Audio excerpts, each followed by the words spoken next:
Sir वो ग्रंथ में मंगल का प्रयोजन। अच्छा।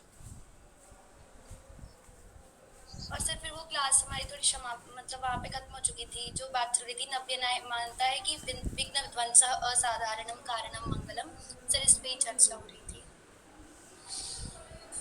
अच्छा, मंगल के लक्षण पर हम चर्चा कर रहे थे। जी सर।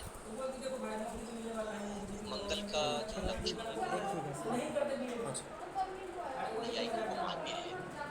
वह है कि हमने देखा कि जो सामान्य प्रयोजन है, सामान्य व्याप्ति है कि मंगल करने से ग्रंथ की समाप्ति होती है।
तो मंगल का हम लक्षण निर्धारित कर रहे थे। तो सबसे सामान्य लक्षण हमने पढ़ा था कि मंगल जो है वह विघ्न ध्वंस का कारण है। नव्य नैयायिक के अनुसार मंगल करने से विघ्नों का नाश होता है, विघ्न का ध्वंस होता है। इसलिए जो भी विघ्न ध्वंस का कारण है वही मंगल है। फिर हमने उस लक्षण का परीक्षण किया और ये पाया कि विघ्न ध्वंस के कारण होने पर भी, चूंकि कारण दो प्रकार के होते हैं, साधारण असाधारण। यदि हम मंगल को विघ्न ध्वंस का कारण मात्र मानेंगे तो विघ्न ध्वंस के साधारण कारणों में उसकी व्याप्ति हो जाएगी, क्योंकि यह नियम है कि न्याय दर्शन के अनुसार किसी भी कार्य की उत्पत्ति में 9 प्रकार के साधारण कारण होते हैं। ईश्वर, ईश्वर का ज्ञान, ईश्वर इच्छा, ईश्वर प्रयत्न, देव, काल, अदृष्ट, प्रारब्ध, प्रतिबंधक। तो मंगल जो है वो साधारण कारण है। यदि हम मंगल के लिए केवल कारण शब्द का प्रयोग करेंगे तो साधारण कारणों में अतिव्याप्ति होगी। इसलिए हमने लक्षण को परिष्कार किया और उसे विघ्न ध्वंस का असाधारण कारण माना। तो लक्षण हुआ मंगल क्या है? विघ्न ध्वंस असाधारण कारण मंगलम। फिर जब हम इस लक्षण पर विचार करते हैं तो यह पाते हैं कि विघ्न ध्वंस का की असाधारण कारणता विघ्न में भी होती है, क्योंकि कार्य के ध्वंस के प्रति कार्य भी प्रतिबिंब कारण होता है। तो यदि हम लक्षण को केवल इतना रखें कि जो विघ्न ध्वंस का असाधारण कारण वही मंगल है, तो फिर इस लक्षण की विघ्नों में भी अतिव्याप्ति होने लगेगी, क्योंकि विघ्न भी जो है वे विघ्न ध्वंस के असाधारण कारण है। यदि विघ्न विद्यमान है तभी जो है विघ्नों का ध्वंस होगा। तो इस अतिव्याप्ति को निवृत्त करने के लिए हमने लक्षण में ही प्रस्तुत किया, विघ्न भिन्न सति।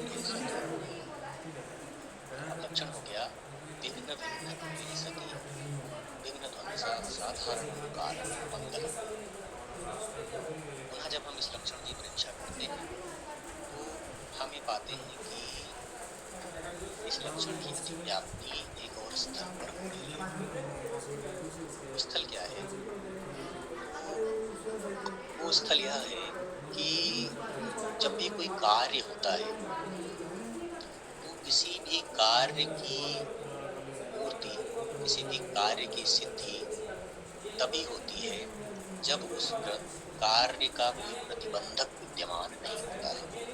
अगर किसी कार्य का प्रतिबंधक विद्यमान है तो प्रतिबंधक के विद्यमान होने पर किसी भी कार्य प्रतिबंधक क्या है, वो कार्य को बाधित कर देता है, पूरा नहीं होने देता, संपूर्ण नहीं होने देता।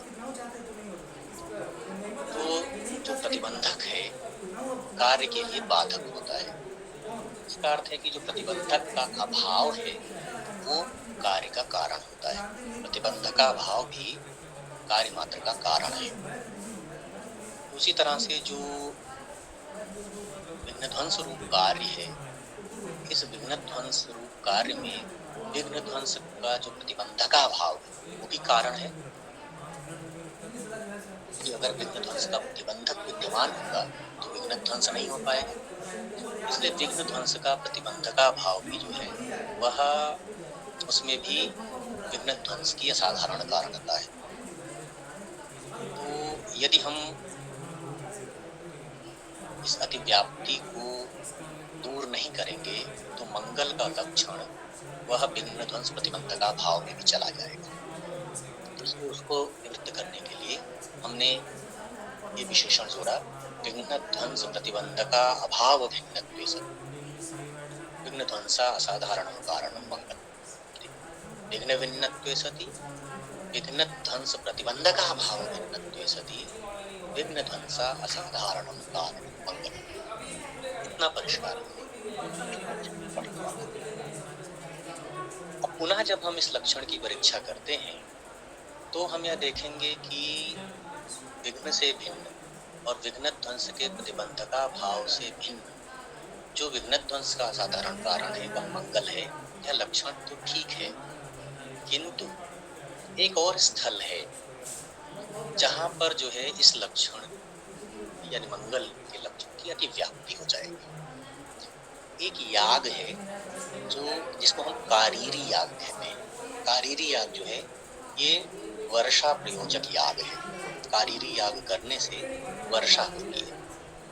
तो जब भी जो है प्राचीन काल में जब वर्षा काल में भी, वर्षा ऋतु में भी वर्षा नहीं होती थी और जनजीवन जो है वह वर्षा के अभाव से त्रस्त होता था, तो कारीरी याग जो है उसका संपादन किया जाता था। अब कारीरी याग क्या करता था? कारीरी याग करने से जो वृष्टि के प्रतिबंधक विघ्न है वो दूर हो जाते थे। तो इसलिए कारीरी याग जो है वह भी विघ्न ध्वंस का असाधारण कारण है। कारीरी याग करने से वर्षा के जो बाधक विघ्न है, वर्षा को बाधित करने वाले जो विघ्न है वे निवृत्त होते हैं। वृष्टि के जो प्रतिबंधक विघ्न है उनका ध्वंस हो जाता है। तो इसलिए जो है कारीरी याग भी ध्वंस का असाधारण कारण। अब इसमें मंगल का जो लक्षण है ये घटित हो रहा है। कारीरी याग विघ्न से भिन्न भी है, विघ्न भिन्नत्वे सति भी उसमें घटित हो रहा है। विघ्न ध्वंस प्रतिबंधका भाव भिन्नत्वे भी घटित हो रहा है और वो विघ्न ध्वंस का असाधारण कारण भी है। तो इसलिए जो है वहां भी मंगल के लक्षण की अतिव्याप्ति होने लगी। वहां अतिव्याप्ति ना हो इसको रोकने के लिए हम मंगल के लक्षण में प्रारीप्सित पद का नियोजन कर देते हैं। प्रारीप्सित माने जो प्रारंभ होने वाले ग्रंथ, प्रारीप्सित ग्रंथ, ये विशेषण जो है वह हम विघ्न ध्वंस के साथ जोड़ देते हैं। ऐसा करने से क्या होता है, क्योंकि जो जब ग्रंथ का प्रारंभ किया जा रहा है तो यहाँ ग्रंथकार का जो चित्त है, ग्रंथकार की प्रारंभ करने की इच्छा का जो विषय वो मंगल है, याग तो उसका विषय नहीं है। इसलिए प्रारीप्सित पद को योजित कर देने से कारीरी याग में होने वाली व्याप्ति निवृत्त हो जाती है। तो इस तरह से संपूर्ण लक्षण हो जाता है विघ्न भिन्नत्वे सति विघ्न ध्वंस प्रतिबंधका भाव भिन्नत्वे सति प्रारीप्सित का अर्थ है ग्रंथकार। विघ्न ध्वंसा साधारण कारण मंगल, जो विघ्न से भिन्न है तथा विघ्न ध्वंस के प्रतिबंधका भाव से भिन्न होकर ग्रंथ के प्रारंभ करने की इच्छा का विषयभूत है, उस कार्य के विघ्न ध्वंस का जो असाधारण कारण है वही मंगल है। ये जो है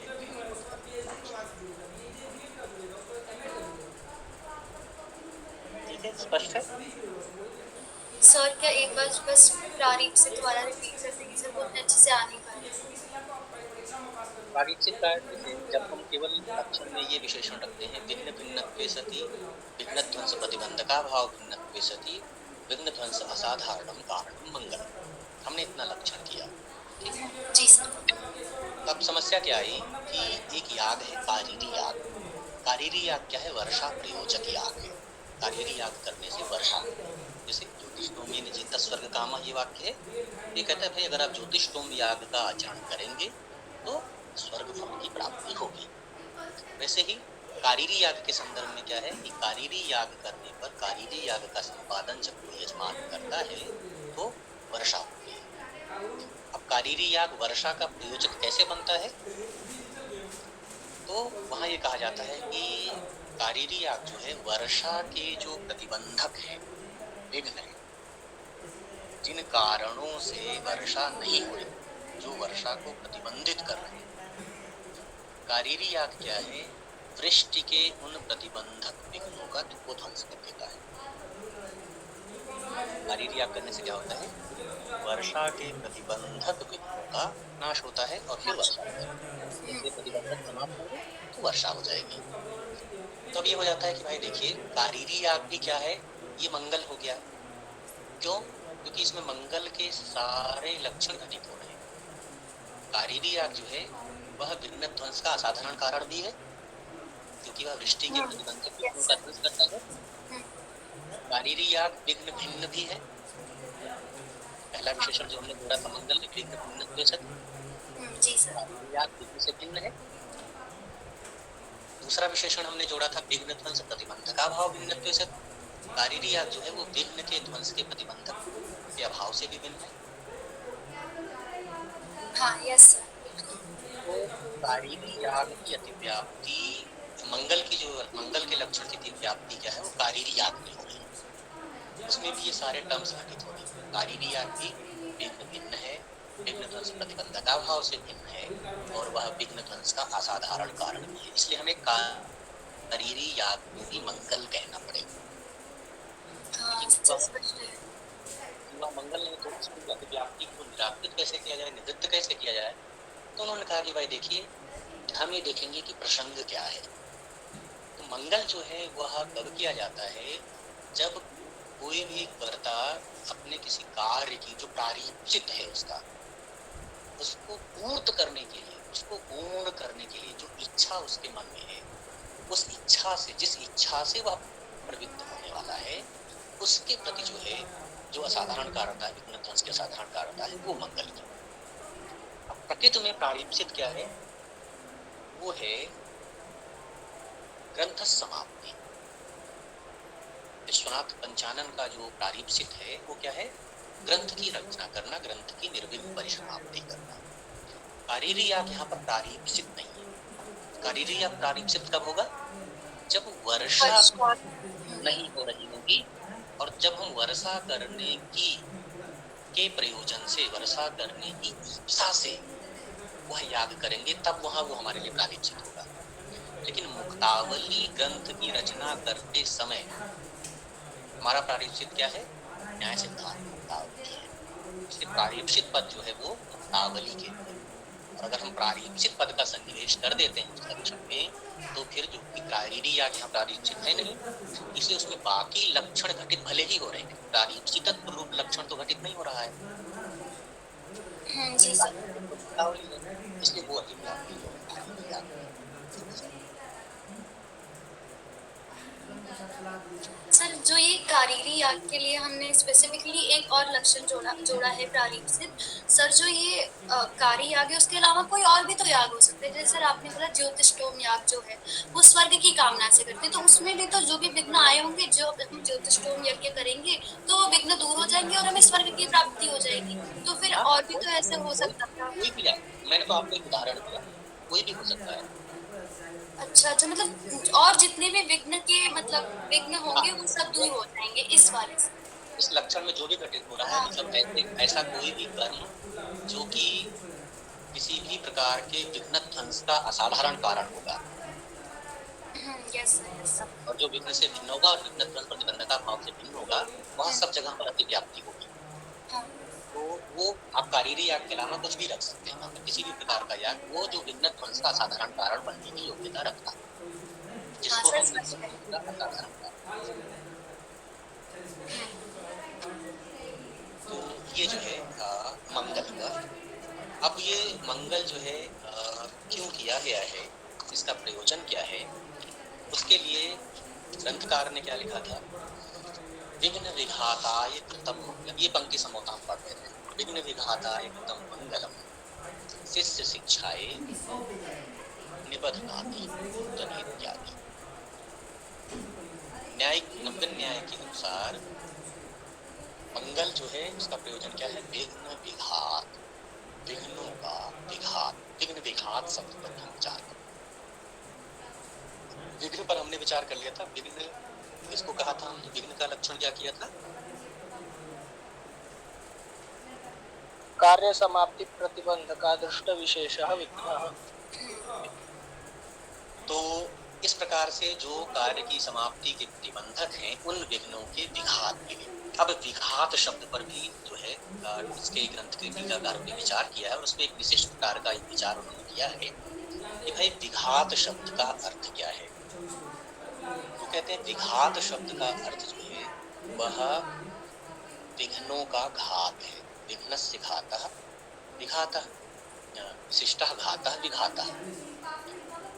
घात शब्द जो है उसका अर्थ उत्पत्ति मत अभाव है, ध्वंस जिसको हम कहते हैं। यानी विघ्न विघात से नैयायिक का अर्थ क्या है, विघ्न ध्वंस।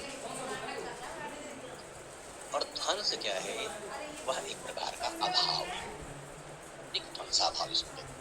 न्याय दर्शन में जो स्वीकृत 4 प्रकार के अभाव हैं, राग भाव, तद्ध्वंसा भाव, अत्यंता भाव, अन्योन्या भाव, उनमें से जो ध्वंस है वह कैसा है, उत्पत्तिमद अभाव है। यानी ये उत्पन्न होता है और अनंत काल तक रहता है। प्रध्वंसा भाव का आपने लक्षण पढ़ा होगा, सादिर अनंत प्रध्वंसा भाव, निरंतर भाव आदि है किंतु वो अनंत है। तो विघात शब्द का जो अर्थ है वह है विघ्न का ध्वंस। अब ये हुआ कि भाई देखिए, वो अर्थ जो आप विघात शब्द से करना चाह रहे हैं वो केवल घात शब्द से भी उत्पन्न हो जा रहा है, क्योंकि जो घात पद है वो हन धातु का घई प्रत्यय से निष्पन्न अर्थ है, और उसका अर्थ जो है वो उत्पत्तिमद का अभाव है। हन धातु घई प्रत्ययात निष्पन्नस्य घात पदस्य उत्पत्तिमद अभावार्थकत्वात् घात पदेन ध्वंसः लभ्यते। उत्पत्तिमद अभाव रूप जो अर्थ है, जो कि आप करना चाहते हैं यहाँ पर, जो अभिप्रेत है आपको विघ्नों का ध्वंस रूप अर्थ अभिप्रेत है, वह अर्थ घात पद से भी आ जाता है, क्योंकि घात पद भी उत्पत्तिमद अभाव का ही वाचक है, उसी को द्योतित करता है। तो वी उपसर्ग लगाने की आवश्यकता है। जो विघात का प्रयोग कर ना करके अगर आप घात विघ्न घाताय भी करते तब भी यही अर्थ आता। तो आपने वी उपसर्ग का प्रयोग क्यों किया है? तो टीकाकारों ने इस पर विचार किया है कि विघात में जो वी उपसर्ग है वह वी उपसर्ग यदि प्रयुक्त कर दिया गया है तो वह अनर्थक तो नहीं हो सकता है।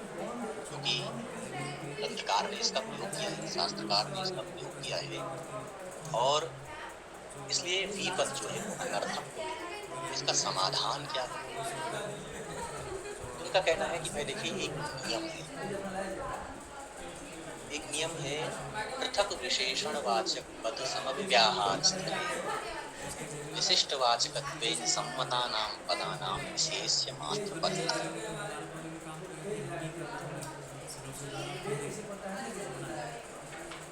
पृथक विशेषण वाचक पद समव्याहार स्थले विशिष्ट वाचकत्वेन सम्मतानां पदानां विशेष्य मात्र परत्वम् इति न्यायः।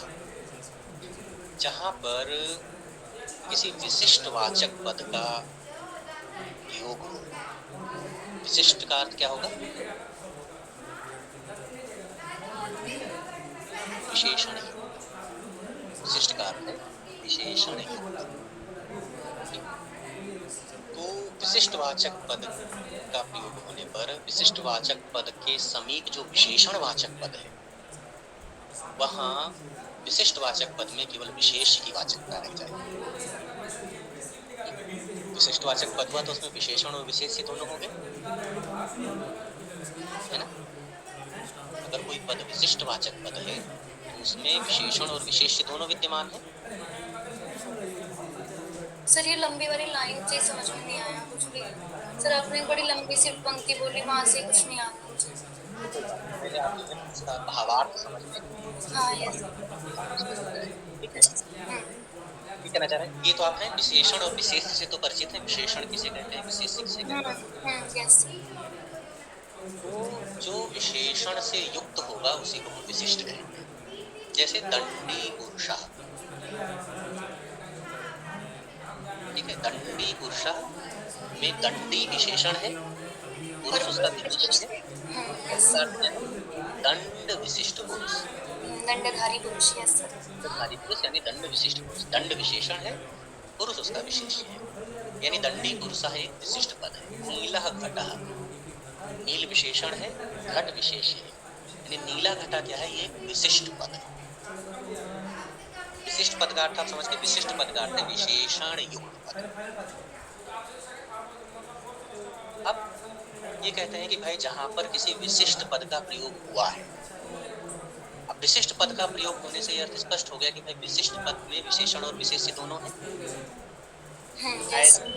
ऐसे विशिष्ट पद के साथ अगर विशेषण पद का प्रयोग किया जाए अलग से, एक विशिष्ट पद का प्रयोग हुआ और उस विशिष्ट पद से के साथ ही विशेषण का भी प्रयोग कर दिया गया, उसी से जुड़े हुए जो विशिष्ट पद था उसी विशिष्ट पद से जुड़े हुए उसी के वाचक, उसी के द्योतक अगर एक विशेषण का भी कथन कर दिया उसी वाक्य में, तो जो विशिष्ट वाचक पद है उसमें जो विशेष वो जो है वो वहां पर विशेषण जो है वो अपना अर्थ खो देगा, वो केवल विशेष का अर्थ लेगा।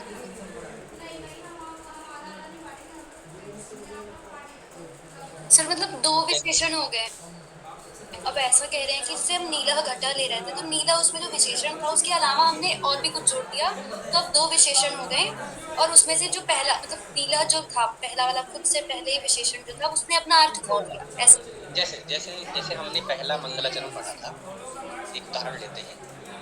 एक तो इन्होंने दिया है, वो भी मैं आपको बताऊंगा। कालिदास का कुमार संभव का एक वाक्य दिया है, सकीच गई मातु बंधी। ठीक, पहला हमने मंगलाचरण पढ़ा था, भवः भवतु भव्याय लीला तांडव पंडिता। ठीक है, अब यहाँ देखिए हम इतना लेते हैं, भवः भवतु भव्याय, भगवान शिव जो है वो आपका कल्याण करें। अगर हम इस वाक्य को ऐसे प्रयोग करें, भवः भवतु भव्याय सृष्टि उत्पत्ति स्थित प्रलय कारकः,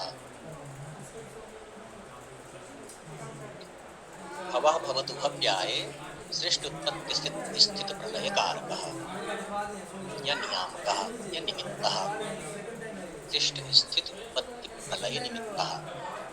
ठीक, अर्थ में कोई दिक्कत नहीं है। ऐसे भगवान शिव आपका कल्याण करें जो कि सृष्टि के उत्पत्ति स्थिति और लय के कारण है। ठीक, अब यहाँ देखें कि जो भवः पद है, भवः पद की हमने व्युत्पत्ति क्या पढ़ी थी? भवन्ति जन्मानि। जगत जन्म स्थिति प्रलयः यस्मात् स भवः। यानी भव पद की स्थिति क्या है? भव पद जो है वह उन शिव को अभिव्यक्त करता है जो कि जगत के उत्पत्ति स्थिति और प्रलय के कारक है, निमित्त है। ये बात भव पद में ही है। तो ये जो विशेषण है भवन्ति जगतः उत्पत्ति स्थिति प्रलयः यस्मात्, उत्पत्ति स्थिति और प्रलय रूप जो का निमित्तत्व है, जो विशेषण है भव यानी उसी शिव के लिए जो कि उसके विशेष हैं। अब उन्हीं के लिए अगर हम एक और विशेषण वाचक उसी अर्थ का द्योतन करने वाले का प्रयोग हम बाद में भी कर दें, उत्पत्ति स्थिति प्रलय निमित्तः, तो क्या हो गया? दो विशेषण युक्त हो गए। यस। पद में ऑलरेडी विशेषण है और हमने उसी अर्थ को बताने वाला एक और विशेषण प्रयुक्त कर दिया। तो कहते हैं उस ऐसी स्थिति में कोई एक चीज व्यर्थ हो जाएगी। जी सर। विशेषण हमने दिया, ये तो बेकार में दिया, व्यर्थ है, क्योंकि भवा पद से वो द्योतित हो जा रहा है। भवा कहने से ही जगत की उत्पत्ति स्थिति प्रलय करने वाले शिव का ही बोध हो रहा है। हाँ यस सर। तो फिर उसके लिए अलग से कहने की जरूरत क्या है कि वो उत्पत्ति स्थिति प्रलय निमित्त है, ईदृशा भवा उत्पत्ति स्थिति प्रलय निमित्त है। तो वैसे स्थल के लिए उनका कहना है कि अगर कोई ऐसा स्थल है जहाँ पर किसी विशिष्ट वाचक पद के साथ विशेषण वाचक पद का प्रयोग हुआ है, तो उस स्थिति में जो विशिष्ट वाचक पद है वह केवल विशेष का बोध होता है। यानी उस नियम के अनुसार भवः पद में ये जो उत्पत्ति स्थिति प्रलय की निमित्तता है वो उसका बोध न करा के भवः पद जो सिंपली शिव का वाचक है, शिव के उस विशेषण सहित शिव का वाचक ना होके शिव मात्र का वाचक हो जाएगा और उत्पत्ति स्थिति प्रलय का अर्थ हम दूसरे विशेषण से ले लेंगे। तो इस तरह से दोनों की सार्थकता हो जाएगी।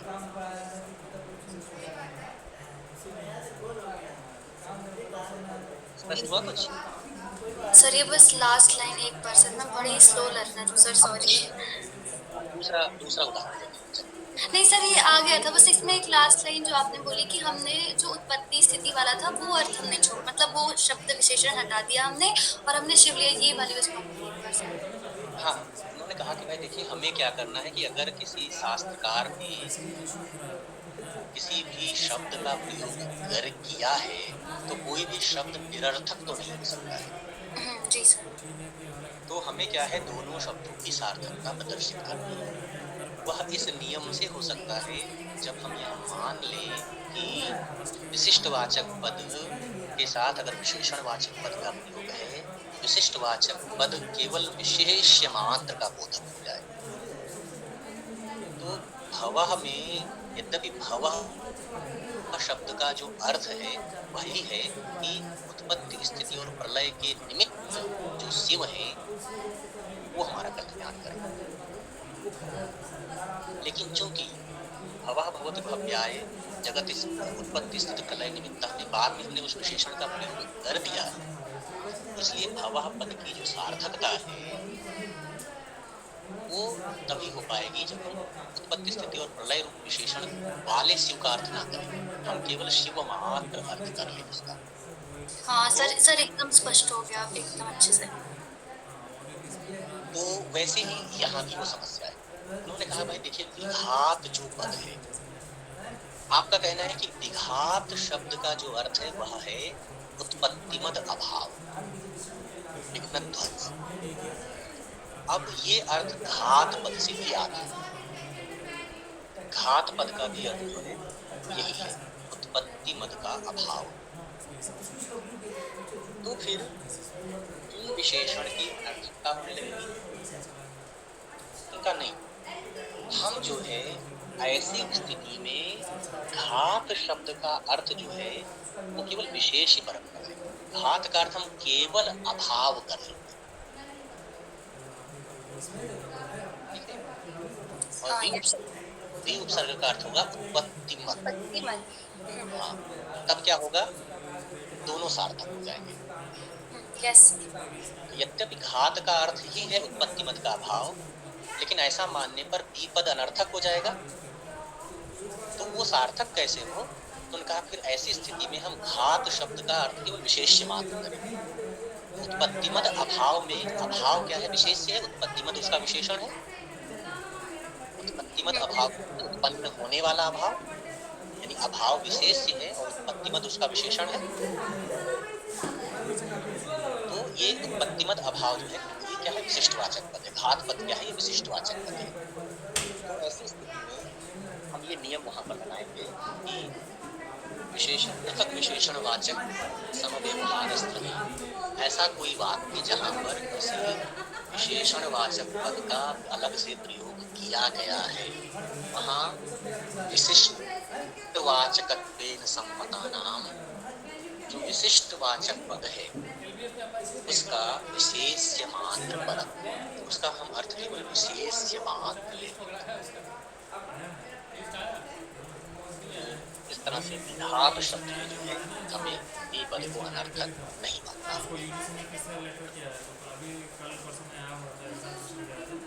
पंकज स्पष्ट है? हाँ सर। स्पष्ट है? हाँ सर।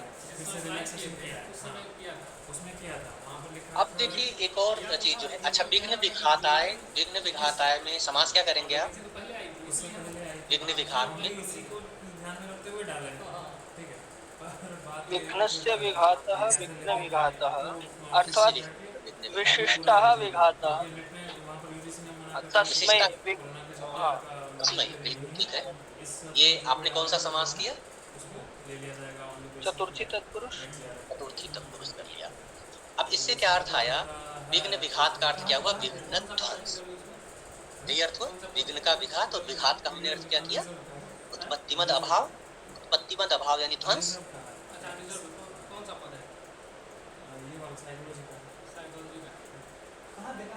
है ना। तो विघ्न विघात का अर्थ हुआ चतुर्थी तत्पुरुष करने पर विघ्न ध्वंस।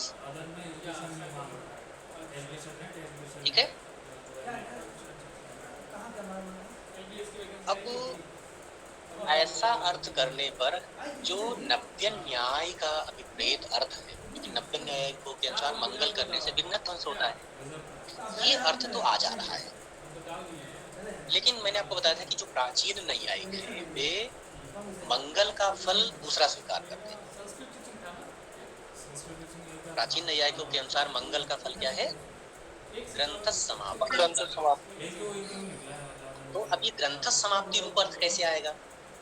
विघ्न विघाताय कृतम मंगलम में नैयायिक तो नैयायिक है, तो उसके लिए हमें जो है ना विघ्न विघात पद में दूसरा समास करना है। विघ्नस्य विघातः कृतः येन सः विघ्न विघातः अथवा एन में तो फिर वो व्यक्ति आ जाएगा ना।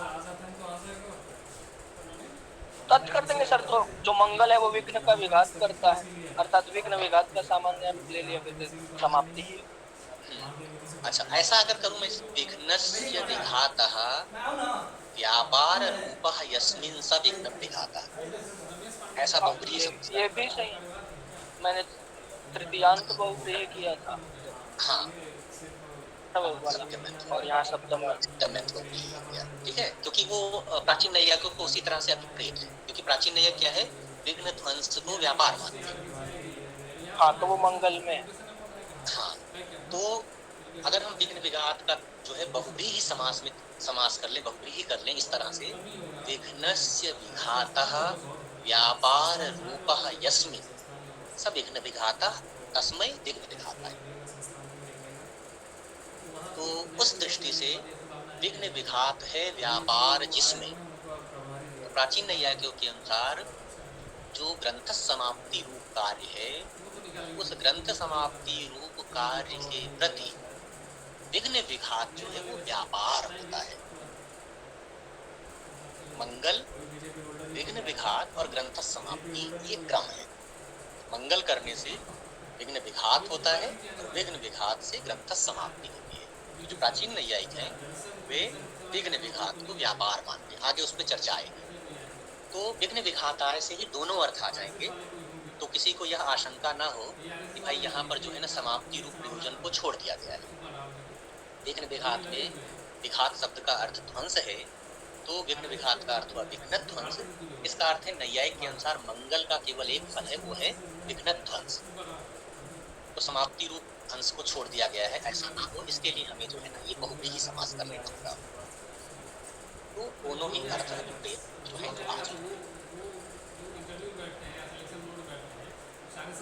तो विघ्न विघाताय कृतम मंगलम, अब ये स्पष्ट हो गया, मंगल शब्द का अर्थ भी स्पष्ट हो गया।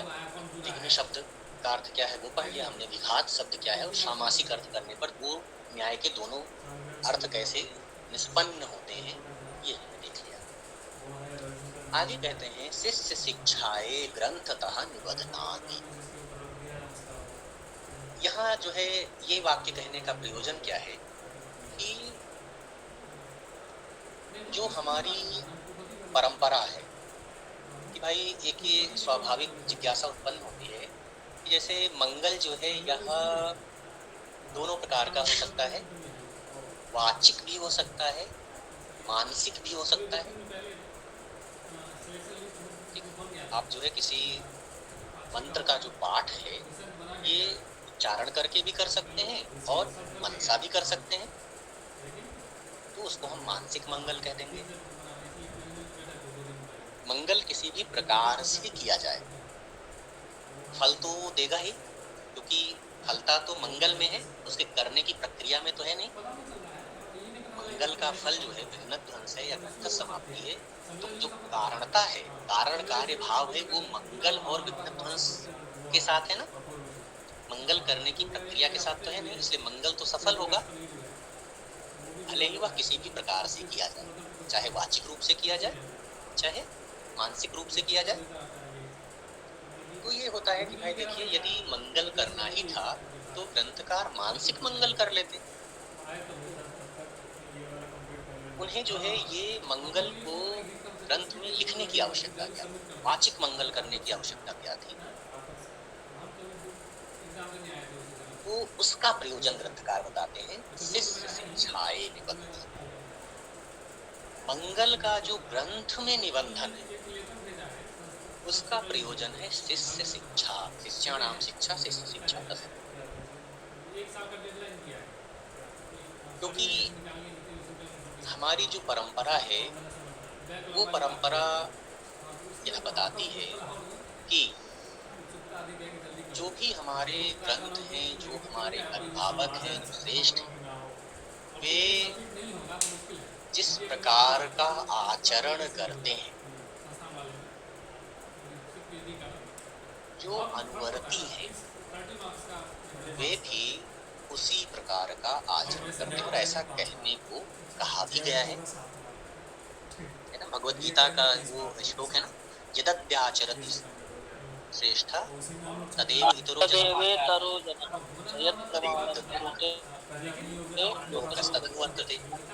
तो विश्वनाथ का कहना है ये कि यदि विश्वनाथ इस ग्रंथ में मानसिक मंगल कर देते तब भी विघ्न ध्वंस को फल लभ्य होता है, लेकिन फिर जो है जो ट्रेडिशन है ये जो है उनके शिष्यों को पता ना चलता कि भाई मंगल करने की भी एक परंपरा है,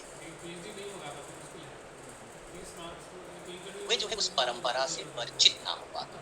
और फिर जब आगे वे किसी ग्रंथ का निर्माण करते, यानी मेरे शिष्य जब कभी आगे ग्रंथ का निर्माण करें, विश्वनाथ का अभिप्राय यह है कि वे इस परंपरा का पालन करें।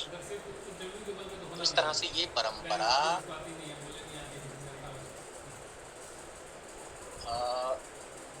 अविच्छिन्न रूप से चलती रहे, जो कि वेदों से हमें प्राप्त हुई है।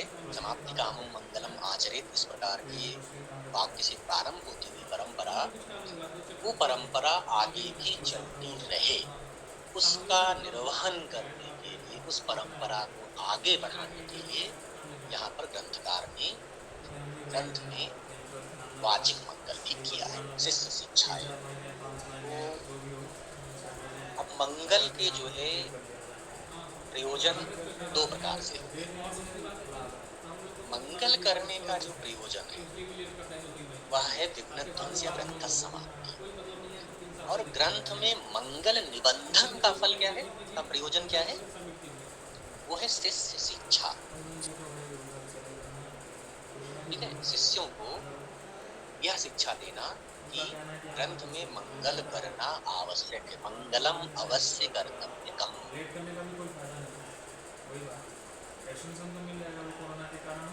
अब वो मंगल क्या है? नूतन। ये जो कारिका मुक्तावली का मंगल है, नूतन इति। नूतन जलधर रुचय गोप वधू की दुकूल चौरा तस्मै कृष्णाय नमः संसारमयी अस्य बीजाय। यहाँ देखिए एक और मंगल जो कि भगवान कृष्ण के लिए है, तस्मै कृष्णाय नमः। कृष्ण को नमस्कार है, नमः नमस्कारात्मक मंगल, प्रणाम है। विशेषण क्या है उनके? नूतन जलधर। कृष्ण कैसे हैं, वे कैसे कृष्ण?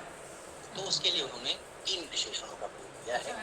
नूतन जलधर जय पहला विशेषण है, दूसरा है गोप वधू की चौरा, तीसरा विशेषण है संसार मही अस्य बीजाय।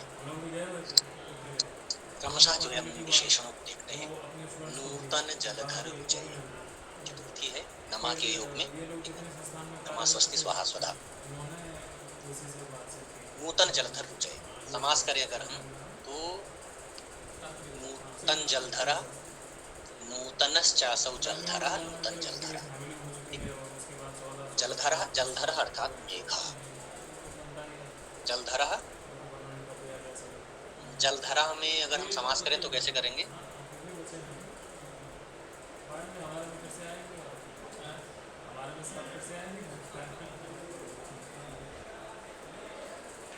सर जलम धारयति इति रंध्रः, जल को जो धारण करे। जलधारा बन जाएगा। कुंभम करोति इति कुंभकारः, हाँ जी सर। जलम धारयति इति जलधारः। यस। तो धरति इति धरः, जलस्य धरा जलधर। ठीक है, जो धारण करता है धर है, जो जल को धारण करता है वो जलधर है। तो धरति इति धरा, जलस्य धरा जलधर। जलधर का अर्थ हुआ मेघ, जल को धारण करने वाला। तो नूतनश्चासौ जलधरः, नूतन जलधरा। फिर रुचि शब्द के साथ नूतन जलधरस्य रुचिर इव रुचिः यस्य स नूतन जलधर रुचि तस्मै नूतन जलधर रुचि। रुचि का अर्थ है कांति, रुचि कांति। नूतन का अर्थ है नवीन। जो वर्षाकालीन मेघ है, जब वर्षा ऋतु का प्रारंभ होता है तो वर्षा ऋतु के प्रारंभ होने के समय जिस प्रकार के मेघ, जो वैसे मेघ, क्योंकि ये है कि भाई मेघ भी कई प्रकार के, बहुत सारे मेघ ऐसे हैं जो आकाश में प्रकट तो होते हैं, दिखलाई तो पड़ते हैं, लेकिन वे वर्षा नहीं करते। ठीक है, तो ऐसे जो है जलधरों से यहाँ अभिप्राय, वे जलधर जो है वो यहाँ अभिप्रेत नहीं है। ग्रंथकार का जो इष्ट है वह कृष्ण के साथ जो है उस साम्यता को निरूपित करता है। तो चूंकि कृष्ण जो है, कृष्ण वर्ण के हैं, तो उसी तरह के जलधर, क्योंकि ये भी प्रसिद्ध है कि जो काले बादल होते हैं वही वर्षा करते हैं। तो ऐसे जलधर जिनकी कांति, कृष्ण कैसे हैं? वे उन जलधरों के समान हैं, उन जलधरों से उनका सादृश्य है जो वर्षा करने वाले हैं, अर्थात कृष्ण वर्ण वाले हैं। अब जलधर, नूतन जलधर इस विशेषण को प्रयोग करने का प्रयोजन क्या है? ऐसे कृष्ण को ही नमस्कार क्यों किया जा रहा है? तो यह आशय है कि भाई जब मेघ आता है, वर्षा ऋतु से पहले जो ऋतु होती है वो ग्रीष्म ऋतु होती है। ग्रीष्म ऋतु में जो धरित्री है, पृथ्वी है, वो आतप से संत्रस्त हो चुकी है। प्राणी मात्र की यह कामना होती है कि शीघ्रातिशीघ्र जो है वो वर्षा। इसलिए जैसे ही वर्षा होती है, पहली वर्षा जब होती है तो वह वर्षा लोगों में प्रसन्नता का संचार करती है ना। देखिए पहली बारिश होती है तो सब लोग हम बाहर नहाने के लिए निकल जाते हैं। तो सबके लिए, प्राणी सामान्य के लिए जो मेघ है, वर्षाकालीन मेघ है, नूतन मेघ है, प्रथम मेघ है, वह लोगों में प्रसन्नता का संचार करता है।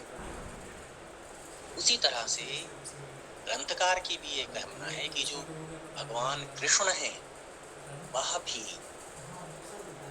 उनके जो भक्त हैं उन भक्तों की अभिलाषा को पूर्ण करके भक्तों को भी संतुष्ट करें, भक्तों में भी प्रसन्नता का संचार करें।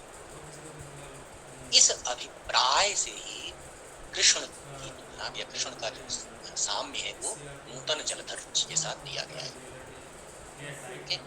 यथा मेघः वृष्टि प्रदानेन जनसमूहस्य मोदं जनयति, तथा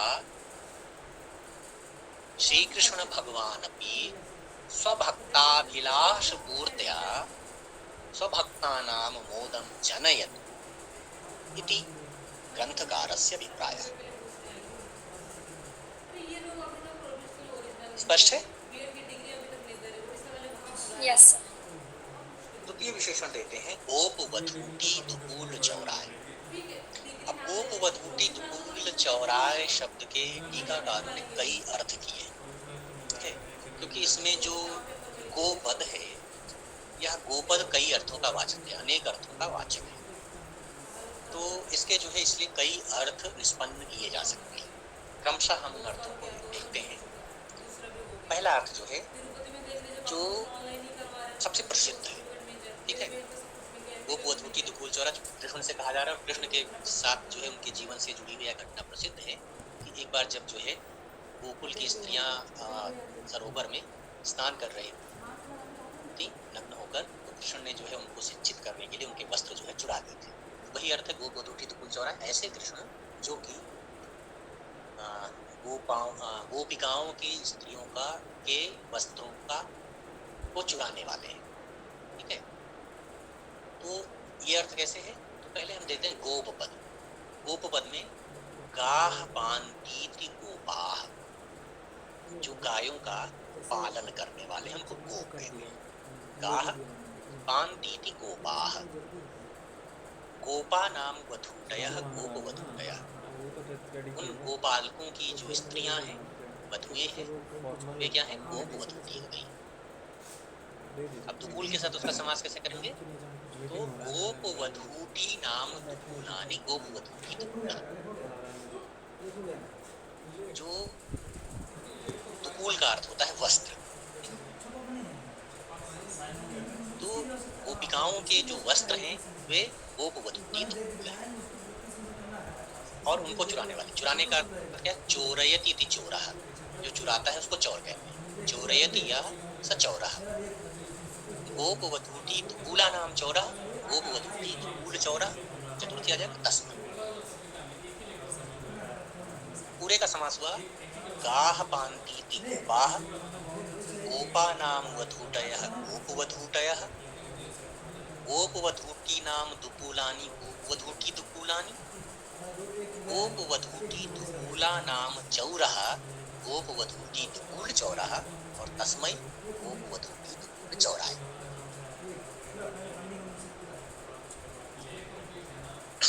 अब ये वाला अर्थ आपको स्पष्ट है उस प्रसंग से। दूसरा एक अर्थ किया जाता है गा या गो पद का एक अर्थ जो है वो इंद्रिय है। उसके साथ जो है ये समास कैसे होगा?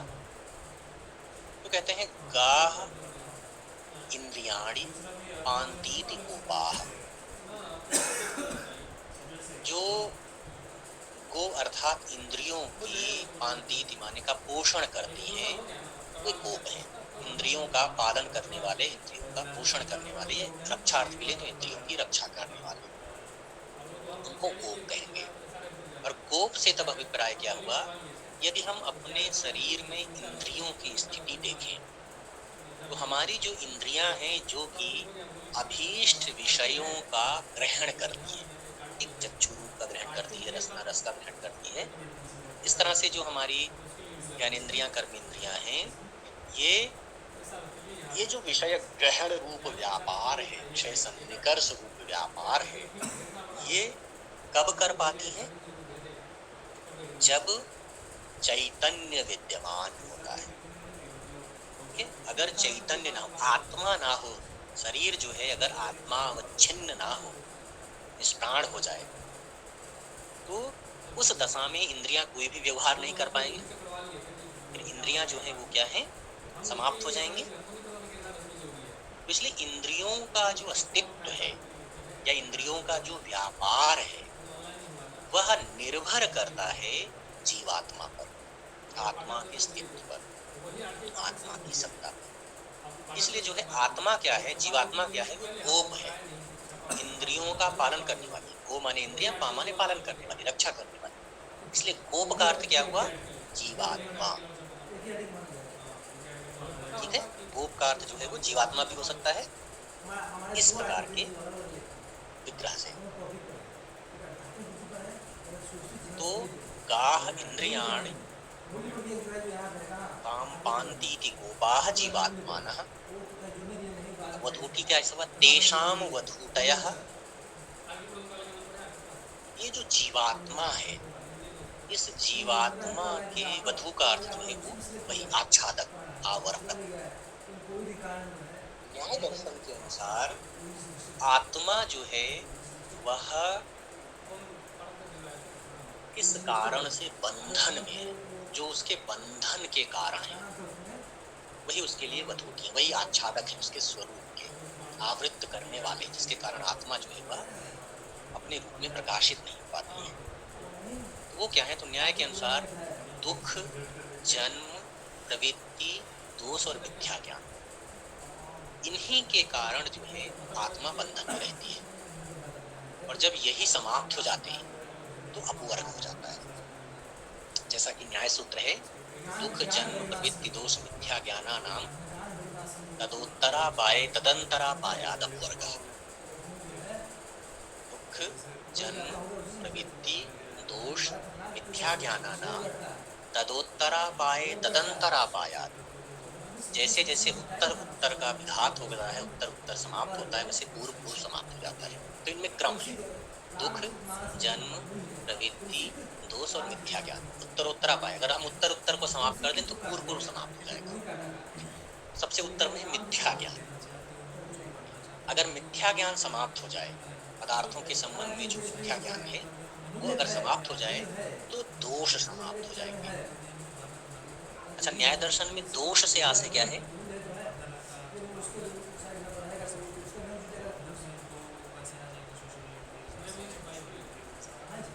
दोष आपने पढ़ा है कहीं पर न्याय में?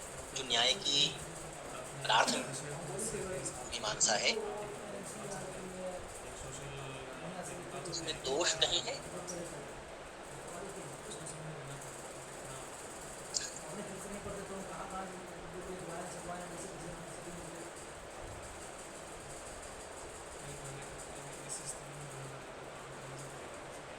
षोडश पदार्थों में कहीं है?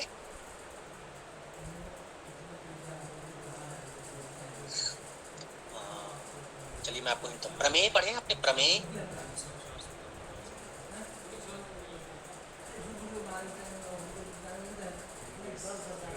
द्वादश प्रमेय, आत्मा, शरीर, इंद्रिय।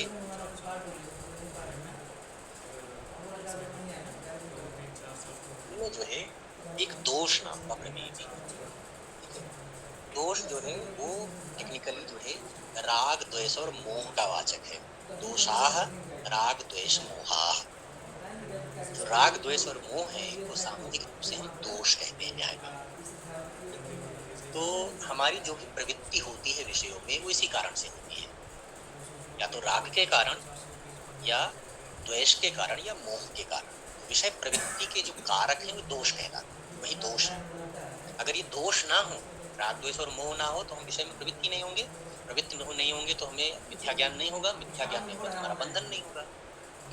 तो इसलिए जब मिथ्या ज्ञान समाप्त होगा तो दोष समाप्त हो जाएंगे। दोष समाप्त हो जाएंगे तो प्रवृत्ति समाप्त हो जाएगी। जब राग द्वेष और मोह नहीं होगा तो प्रवृत्ति नहीं होगी। जब प्रवृत्ति नहीं होगी तो हम कर्म नहीं करेंगे, कर्म नहीं करेंगे तो हमारा जन्म नहीं होगा। तो प्रवृत्ति के समाप्त होने से जन्म समाप्त हो जाएगा। जब जन्म नहीं होगा तो दुख नहीं होगा।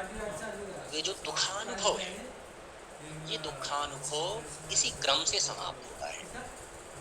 मिथ्या ज्ञान, जब आप आत्मज्ञान कर लेते हैं, तत्व ज्ञान कर लेते हैं, तो मिथ्या ज्ञान समाप्त हो जाता है। मिथ्या ज्ञान के समाप्त होते ही दोष समाप्त हो जाते हैं। दोष के समाप्त होने से प्रवृत्ति समाप्त हो जाती है। प्रवृत्ति के समाप्त होने से जन्म रुक जाता है, और जन्म न होने से दुख समाप्त हो जाता है, और आत्मा भी वास्तविक रूप से प्रकट हो जाती है या अभिव्यक्त हो जाती है। तो ये जो दुख, जन्म, प्रवृत्ति, दोष और मिथ्या ज्ञान है, यही आत्मा के आच्छादक है। इसलिए इनको ही हम दुधूटी कह सकते हैं। ताये वो दुकूलानी, यही जो है दुकूल है। ठीक है, क्यों? मोक्षावस्था आच्छादितत्वात्, क्योंकि यही जो है आत्मा की जो मुक्ति की अवस्था है उसको आच्छादित कर लेती है। दुख, जन्म, प्रवृत्ति, दोष और मिथ्या ज्ञान के कारण जो मुक्ति अवस्था की आत्मा है वो आच्छादित हो जाती है, इसलिए हम इनको दुकूल कहते हैं। तेषाम चौरः, उनको चौरः, चौरः का अर्थ हो गया फिर नाशका। सहित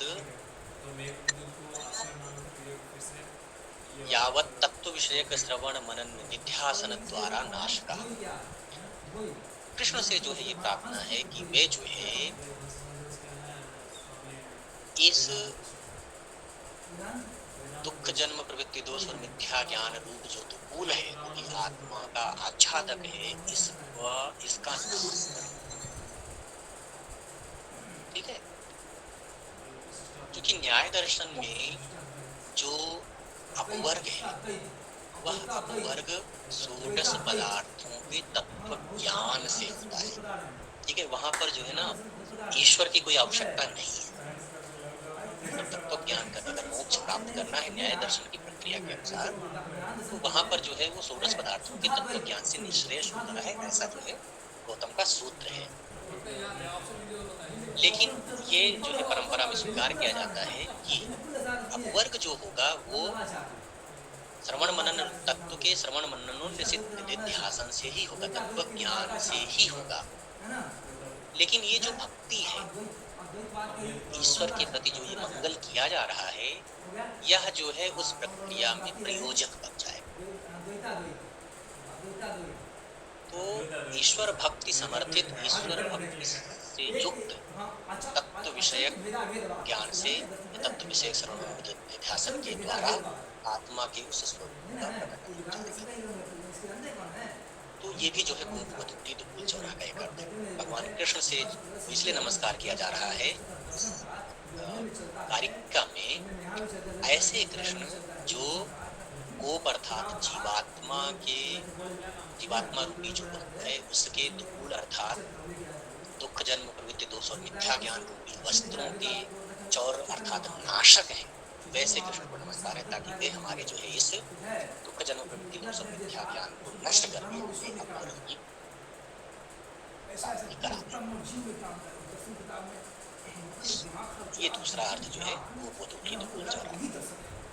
एक और अर्थ है जहाँ पर गोपद का एक अर्थ होता है पृथ्वी, गो पृथ्वी का भी वाचक है। तो उस अर्थ में गाम पृथ्वीम पातीति गोपः युधिष्ठिरा, गा अर्थात पृथ्वी, गो अर्थात पृथ्वी, पृथ्वी की का पालन करने वाले गोप अर्थात युधिष्ठिर, तस्य वधूटी, युधिष्ठिर की वधूटी अर्थात पत्नी यानी द्रौपदी, तस्याह दुकूलानि, गोपवधूटी दुकूलानि, और तेभ्यः या तदर्थम चौरा इति गोपवधूटी दुकूल चौरा। तो कृष्ण का जो है एक स्वरूप वह भी है, जब द्रौपदी का चीरहरण हो रहा था तो उस अवस्था में उन्होंने उनके वस्त्रों की संख्या में अभिवृद्धि करके उनकी रक्षा की थी। वो अर्थ भी जो यहाँ लिया जा सकता है। यदि हम इस प्रकार से समास करें, ऐसा विग्रह करें, गा गो अर्थात पृथ्वी, वाम पातीति कोपः अर्थात युधिष्ठिरः तस्य वधूति द्रौपदी तस्याह दुकूलानि वधूति दुकूलानि और तेभ्यः चौरः। चौरः, अब वहां पर चौर का अर्थ क्योंकि उन्होंने चुराया तो था नहीं, तो चौर शब्द का फिर हमें दूसरा अर्थ लेना पड़ेगा। चौरः अदृश्यतयः स्थितः। ये हमने देखा था कि कृष्ण जो है उस स्थल में, सभा स्थल में प्रकट नहीं हुए थे, अदृश्य रूप से उन्होंने द्रौपदी के वस्त्रों में वृद्धि करके उनकी रक्षा की है। तो इसलिए चौरह का अर्थ, जो कि चोर भी वही काम करता है, चोर भी जो है आपके सामने तो चुराता नहीं है, आपके पीछे से ही चोरी करता है, अदृश्य होकर छिपकर चोरी करता है। तो वैसे ही छिपकर जो है कृष्ण ने भी द्रौपदी के वस्त्रों की संख्या में वृद्धि करते हुए उनकी रक्षा की थी, इसलिए चौरह उस अर्थ में घटित हो जाता है, अदृश्यतया सभायाम स्थितः चौरह। तो यहाँ ऐसा विशेषण करने का से क्या हो गया कि जिस तरह से कृष्ण ने द्रौपदी के वस्त्रों का चौर्य कर्म किया, उसी तरह से वे हमारे मिथ्या ज्ञान को भी चुरा ले, हमारे मिथ्या ज्ञान का भी नाश करें, ये अभिप्राय है।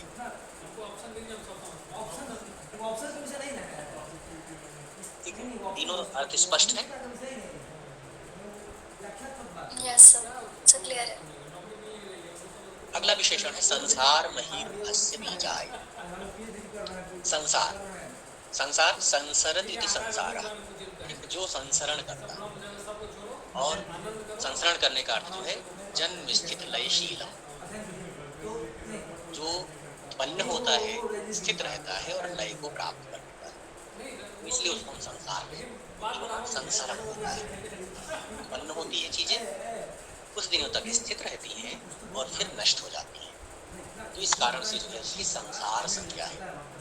तो इस प्रकार का जो संसार है, संसार महीरुह, संसार एव महीरुह, महीरुह का अर्थ है वृक्ष, तस्य बीजाय, उसके जो कारण है वही ऐसे कृष्ण जो संसार रूपी वृक्ष के कारण है। और यहाँ पर देखिए बीज पद जो है वो कारणता जो कि आपने पढ़ी है कि न्याय दर्शन के अनुसार कारण जो है वह असाधारण कारण होते हैं, वो तीन तरह के हैं, समवायी कारण, असमवायी कारण और निमित्त कारण। ईश्वर की जो जगत संबंधी कारणता है, ईश्वर जगत का कारण है, किंतु नैयायिकों की प्रक्रिया के अनुसार ईश्वर जगत का केवल निमित्त कारण है।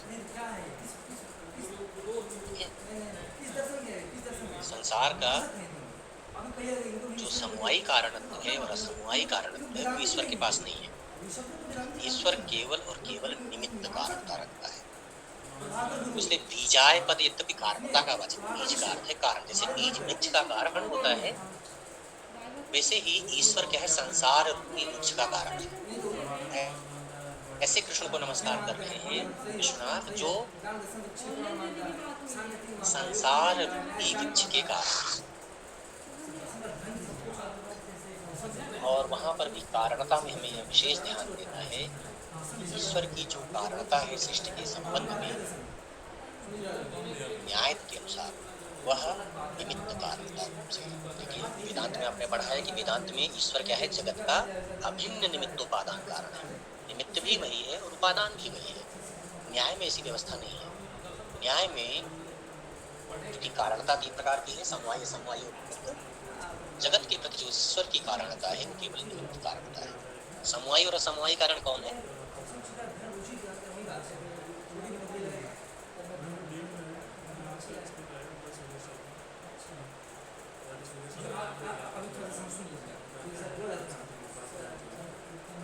अपने तर्क भाषा में सृष्टि प्रक्रिया पढ़ी होगी उसी यूनिट में।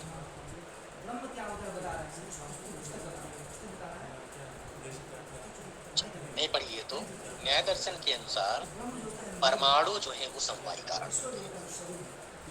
जो जगत है या कोई भी कार्य है, नैयायिकों के अनुसार किसी भी कार्य के जो समवायी कारण है वे परमाणु, और परमाणुओं का जो संयोग है वो परमाणुओं का संयोग वो असमवायी कार्य होता है। तो जब भी सृष्टि होगी तो सृष्टि संबंधी कार्य में क्या है, जो परमाणु होंगे वे उस सृष्टि के समवायी कारण होंगे, परमाणुओं का संयोग उसका असमवायी कारण होगा, तो ईश्वर और जीवों का दृष्ट जो है उसका निमित्त कारण है। तो यहाँ पर जो है बीजाय का अर्थ है बीजाय निमित्त कारणाय, संसारः जन्म स्थिति लयशीलम जगत साएव महीरूहः वृक्षः तस्य बीजाय निमित्त कारणाय इति संसार महीरूहस्य बीजाय।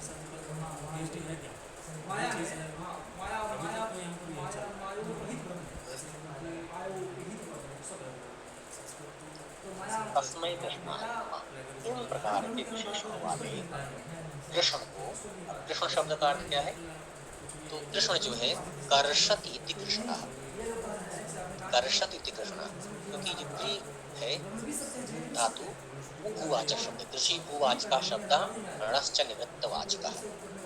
कृष्ण में कृ है और जो रा है ये जो है वो भूवाचक है होने के अर्थ में है, और रा जो है वो निवृत्ति का वाचक है। तो कृष्ण का अर्थ है जो कर्षण करता है, खींचता है। तो कृष्ण क्या खींचते हैं, जो उनके भक्त हैं, जो आश्रित हैं, उनके दुखों का कर्षण करते हैं। कृष्ण ने गीता में कहा है कि भाई जो मुझे प्रेम पूर्वक भजता है मैं उनका हो जाता हूँ, उनके दुखों का शमन करता हूँ। तो कृष्ण जो है वो आनंद स्वरूप है, इसलिए वे अपने प्रतिभक्ति भाव रखने वाले प्राणियों के दुखों का उन्मूलन करते हैं। तो कर्षति स्वाश्रिता नाम सकल दुखानि उन्मूलयति कृष्ण, ये उनकी विपत्ति है। कृष्ण को इसलिए कृष्ण कहा जाता है क्योंकि वे प्राणियों के दुखों का कर्षण करने वाले, उनको निवृत्त करने वाले हैं। तादृश कृष्णाय नमः, ऐसे कृष्ण को नमस्कार है जिनकी कांति, जिनकी शोभा नूतन बादलों के समान है, जो गोपवधू की चौरा चौर है, तीनों में से कोई भी अर्थ ले लें उसका, और जो संसार रूपी वृक्ष के निमित्त कारण है, ऐसे नमस्कार।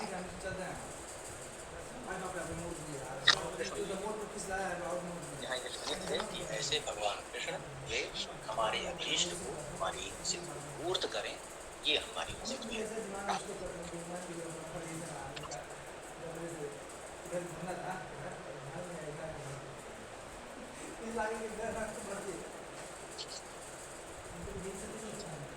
ठीक है, स्पष्ट है। हाँ सर स्पष्ट है। अब इस जो है मंगल के बाद एक प्रकरण जो मैंने आपको बताया था मंगलवाद का, कि भाई ग्रंथ में मंगल किया जाता है तो मंगल का प्रयोजन क्या है, मंगल का फल क्या है। तो मंगल संबंधी जो शास्त्रार्थ है, पूर्व पक्ष और फिर उसका उत्तर पक्ष, वो सारा विचार प्रारंभ होगा। पहली पंक्ति है ननु मंगलम, पूर्व पक्षी आता है। पूर्व पक्ष यानी वे जो कि मंगल को नहीं मानते, जिनके अनुसार ग्रंथ में मंगल करने का कोई प्रयोजन नहीं होता है, मंगल करने से कोई लाभ नहीं है। ऐसे जो पूर्व पक्षी वे एक प्रश्न प्रस्तुत करते हैं सुनाद के सम्मुख, नैयायिकों के सम्मुख। नैयायिक ने कहा भाई देखिए मंगल करने से विघ्न ध्वंस होता है, समाप्ति होती है। पूर्व पक्ष आता है कि भाई नहीं, ऐसा नहीं होता है। तो वे प्रश्न करते हैं ननु मंगलम, ननु जो है ये प्रश्नवाचक है। ननु शब्द का प्रयोग जहाँ हुआ है तो आप समझ जाए कि यहाँ पर जो है कोई शंका है, कोई प्रश्न किया जा रहा है। ननु मंगलम न विघ्न ध्वंसम प्रति नव समाप्ति प्रति कारणम विनापि मंगलम नास्तिकादीनां ग्रंथेषु निर्विघ्न परिसमाप्ति दर्शनम् इति। यहाँ तक जो है पूर्व पक्ष।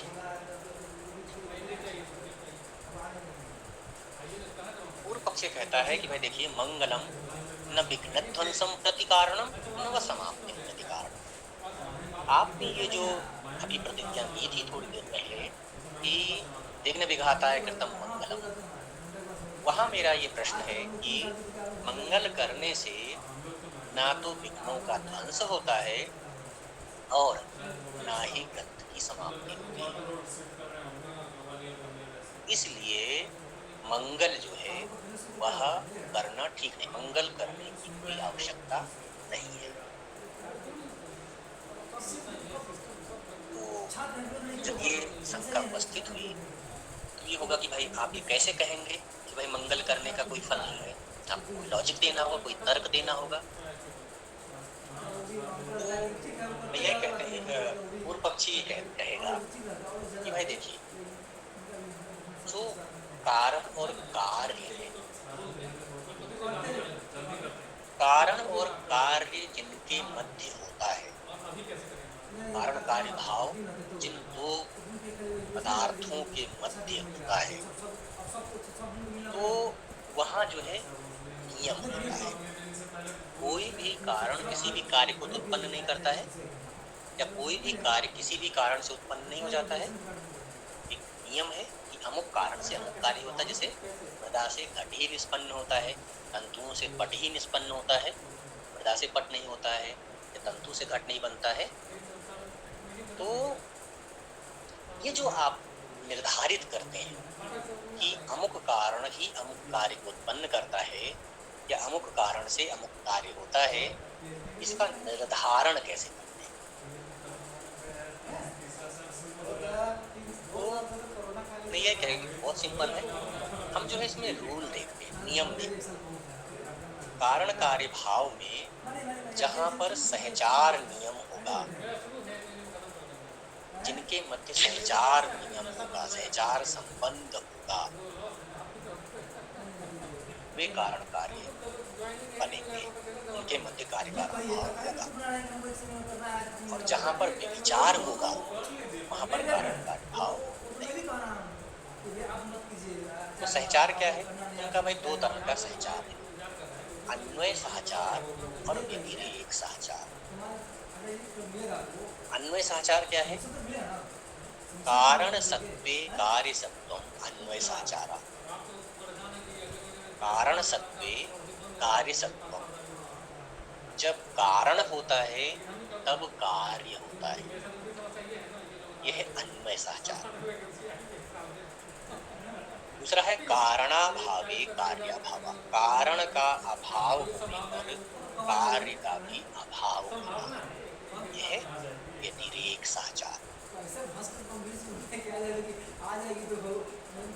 जिन दोनों के मध्य, जिन दो पदार्थों के मध्य आप कारण कार्य भाव चेक करना चाहते हैं, वेरीफाई करना चाहते हैं कि भाई ये कारण इस कार्य को उत्पन्न करेगा या नहीं करेगा, या ये कार्य इस कारण से उत्पन्न हुआ है या नहीं हुआ है, तो उसको चेक करने के लिए आपको ये रूल अप्लाई करना चाहिए। आप ये देखें कि उन दोनों के मध्य में क्या यह सहचार नियम है, अर्थात अन्वय सहचार और व्यतिरेक सहचार विद्यमान है या नहीं है। जैसे आप देखें कि मृदा और घट, अब अगर आपको किसी को यह नहीं पता है कि भाई मृदा ही घट का कारण होती है, मृदा से घट उत्पन्न होता है, वो अगर इसको वेरीफाई करना चाहता है, इसको चेक करना चाहता है कि मृदा घट का कारण है, अथवा किसी को अगर ये शंका होती है कि मृदा घट का कारण है या नहीं है, तो कैसे जो है इस चीज को जांचे? तो ये कहता है कि भाई आप जो है ये सहचार नियम देख लें, आप इसको घटित करें, अन्वय सहचार को और व्यतिरेक सहचार को। अन्वय सहचार है कारण सत्वे कार्य सत्वम। आप ये देखें, ये नियम कारण में आप मृदा को रखें, कार्य में आप घट को रखें। तो आप देखें मृदा सत्वे घट सत्वम, और व्यतिरेक सहचार क्या हो जाएगा? मृदा भावे घटा भाव। अब आप इसको जो है बार बार देखें कि भाई जब घट कब उत्पन्न होता है? जब मृदा रूप कारण होता है। जब भी मृदा रूप कारण उपलब्ध होता है तो घट उत्पन्न हो जाता है, और जब मृदा रूप कारण उपलब्ध नहीं होता है तो फिर घट उत्पन्न नहीं हो पाता है। इसलिए जो है मृदा और घट के मध्य में कार्य का भाव है, क्योंकि वे इस सहचार नियम का पालन कर रहे हैं। यदि आप मृदा की जगह कोई और चीज रख दें, ठीक, आप तंतु रख दें, तंतु और घट, और फिर इस नियम को चेक करें तो क्या होगा। फिर आपको यह कहना पड़ेगा तंतु सत्वे घट सत्वम, ये अन्वय साचार होगा, और तंत्वा भावे घटा भावा, ये व्यतिरेक साचार होगा। लेकिन जब आप यस। इसको व्यक्त करेंगे तब आप पाएंगे कि भाई तंतु के होने पर तो घट उत्पन्न नहीं हो रहा है, बाकी सब कारण सामग्री है, लेकिन तंतु है तब भी घट नहीं हो रहा है।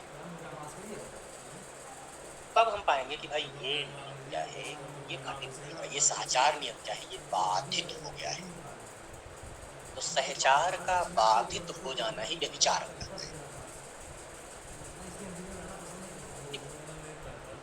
तो कारण सत्व कार्य सत्वम, ये अन्वय साचार है।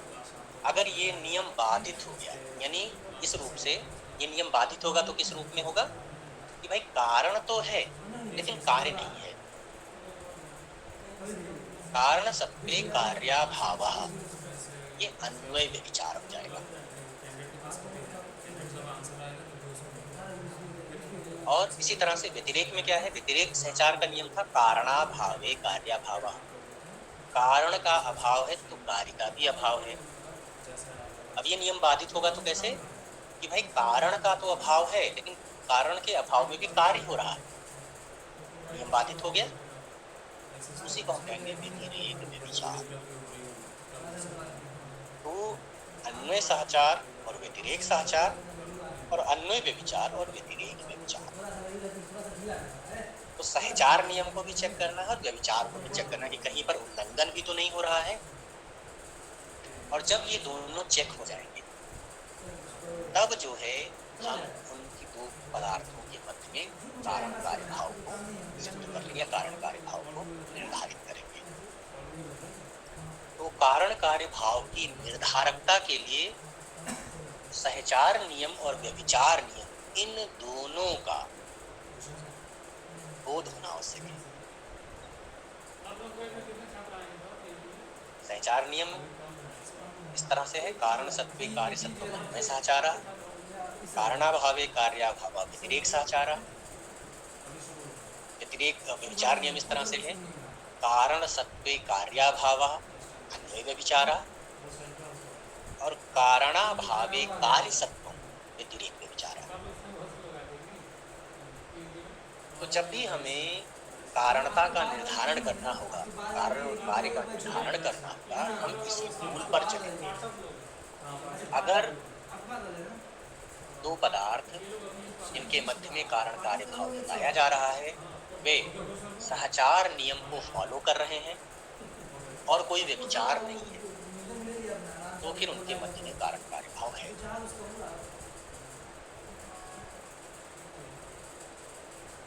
ठीक है, नियम समझ आ गया आपको, सहचार और व्यभिचार। यस सर, सर आ गया। अब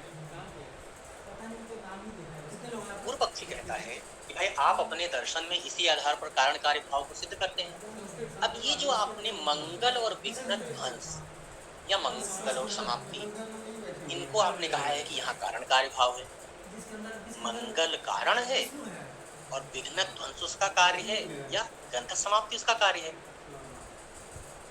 ये तो आपने कहा था विघ्न विघ्नाताय कृतं मंगलम में मंगल कारण है और विघ्न ध्वंस और ग्रंथ समाप्ति उसके कार्य है। विघ्न ध्वंस नवीन नैयायिकों के अनुसार और ग्रंथ समाप्ति प्राचीन नैयायिकों के अनुसार। वो कहता है कि आप अपने उस रूल से चेक करें। आइए देखते हैं कि ये जो कारण कार्य भाव आपने बना लिया है मंगल और विघ्न ध्वंस या ग्रंथ और समाप्ति के प्रति, क्या वहां पर आपका जो सहचार और व्यभिचार का नियम है यह फॉलो होता है या नहीं होता है। तो उसने कहा कि भाई देखिए फॉलो नहीं हो रहा है। वो पक्षी कह रहा है कि कहाँ फॉलो हो रहा है, विनापि मंगलम नास्तिकादीनाम ग्रंथेषु निर्विघ्न परिसमाप्ति दर्शनात्। तो कहता है आपका रूल तो वायलेट हो रहा है, वायलेशन है उसका। क्यों? विनापि मंगलम नास्तिकादीनाम ग्रंथेषु, जो नास्तिक हैं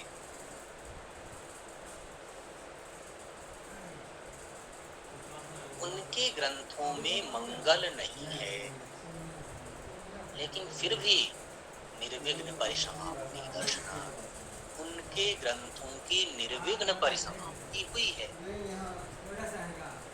ये तो व्यभिचार हो गया। भाई आपका कहना था कि अगर मंगल नहीं है तो ग्रंथ समाप्ति नहीं होनी चाहिए, क्योंकि मंगल ग्रंथ समाप्ति का कारण है। तो अगर कारण नहीं है, कारणाभाव है, तो कार्य को नहीं होना चाहिए, व्यभिचार हो जाएगा ना। कार्य तो तभी होगा जब कारण होगा, कारण के ना होने पर तो कार्य को नहीं होना चाहिए। लेकिन नास्तिक के ग्रंथ में कारण ही नहीं है, मंगल रूप कारण नहीं, क्योंकि उसने मंगल किया ही नहीं है। लेकिन फिर भी उसका ग्रंथ जो है वह समाप्त हुआ है, कंप्लीट हो गया है। तो भाई आपका रूल तो वायलेट हो गया, इनमें कार्य कारण भाव असिद्ध हो गया, गलत हो गया। मंगल और ग्रंथ समाप्ति का जो कार्य कारण भाव आपने बनाया था ये तो गलत हो गया, क्योंकि यहाँ पर व्यभिचार हो गया। कौन सा व्यभिचार होगा? व्यभिचार दो प्रकार के बताए मैंने आपको ना, हाँ अन्वय और सर, व्यतिरेक। ये व्यतिरेक था, कारणाभावे कार्य सत्य। व्यतिरेक व्यभिचार, कारणाभावे कार्य सत्वम। नास्तिक के ग्रंथ को क्या है? कारणाभाव, मंगलाभावे ग्रंथ समाप्ति। उसने मंगल नहीं किया फिर भी ग्रंथ समाप्त। तो यहाँ पर देखिए जो नास्तिक है, नास्तिकादि नाम में आदि पद का प्रयोग किया गया है, ठीक है। तो वहां पर जो है आदि शब्द से वे आस्तिक भी गृहीत है जो अपने ग्रंथ में मंगल नहीं करते, ठीक है। यद्यपि ये बहुत एकांतिक नियम नहीं है कि जो नास्तिक है वही मंगल नहीं करते, बहुत सारे आस्तिक लोग भी मंगल नहीं करते, और बहुत सारे जिनको हम नास्तिक कहते हैं वे भी अपने ग्रंथ में मंगल करते हैं। जैसे हम सामान्यतः नास्तिक किसको मानते हैं? बौद्ध, जैन और चार्वाक को। हाँ यस सर। नास्तिकत्वम वेद प्रामाण्य अनभ्युपगमत्वम।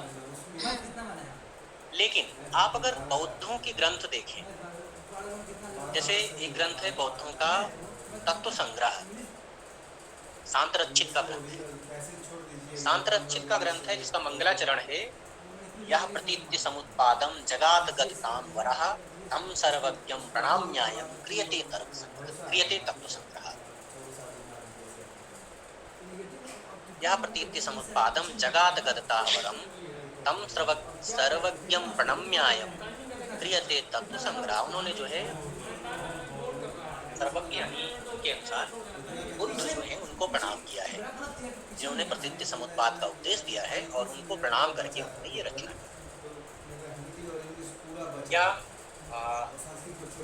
माध्यमिक कार्य का एक ग्रंथ है नागार्जुन का, शून्यवाद का सबसे प्रसिद्ध ग्रंथ है, प्रतिष्ठापक ग्रंथ है। उसमें उन्होंने जो है यही किया है, यह प्रतीत्य समुत्पादम देशयामास समुद्रम वंदे तम समुद्रम वदते वदताम परम। जिन्होंने प्रतीत्य समुत्पाद का उपदेश हमें दिया है, ऐसे जो मेरा नमस्कार है। तो अब अगर मंगल करने की जो प्रकार बताए गए हैं, मंगल जो है या तो नमस्कारात्मक होता है, या आशीर्वादात्मक होता है, या वस्तु निर्देशात्मक होता है। तो ये जो बौद्धों के ग्रंथ हैं या ऐसे जैनों के ग्रंथों में भी, वहाँ भी जो है अपने अपने जिनको वो इष्ट मानते हैं उनके प्रति जो है वो उन्होंने नमस्कार किया है। मंगलाचरण जो है वहाँ भी विद्यमान है एक प्रकार से। और बहुत सारे आस्तिक ऐसे हैं जिन्होंने अपने ग्रंथ में मंगल नहीं किया है, जैसे उदयनाचार्य। उदयनाचार्य न्याय दर्शन के आचार्य, न्याय आस्तिक दर्शन। उदयनाचार्य ने वैशेषिक दर्शन का एक ग्रंथ है प्रशस्त पाद भाष्य। वैशेषिक सूत्र जो कणाद के द्वारा लिखे गए हैं उन पर आचार्य प्रशस्त पाद का एक टीका ग्रंथ है, जिसका वास्तविक नाम तो है पदार्थ धर्म संग्रह, लेकिन वो प्रशस्त पाद भाष्य नाम से प्रसिद्ध है। उस प्रशस्त पाद भाष्य पर उदयनाचार्य ने एक टीका लिखी है जिसका नाम है किरणावली। अब किरणावली में उदयनाचार्य ने कोई मंगल नहीं किया है, ठीक है। उदयनाचार्य आस्तिक हैं और उन्होंने किरणावली में कोई मंगल नहीं किया है, लेकिन फिर भी उनका ग्रंथ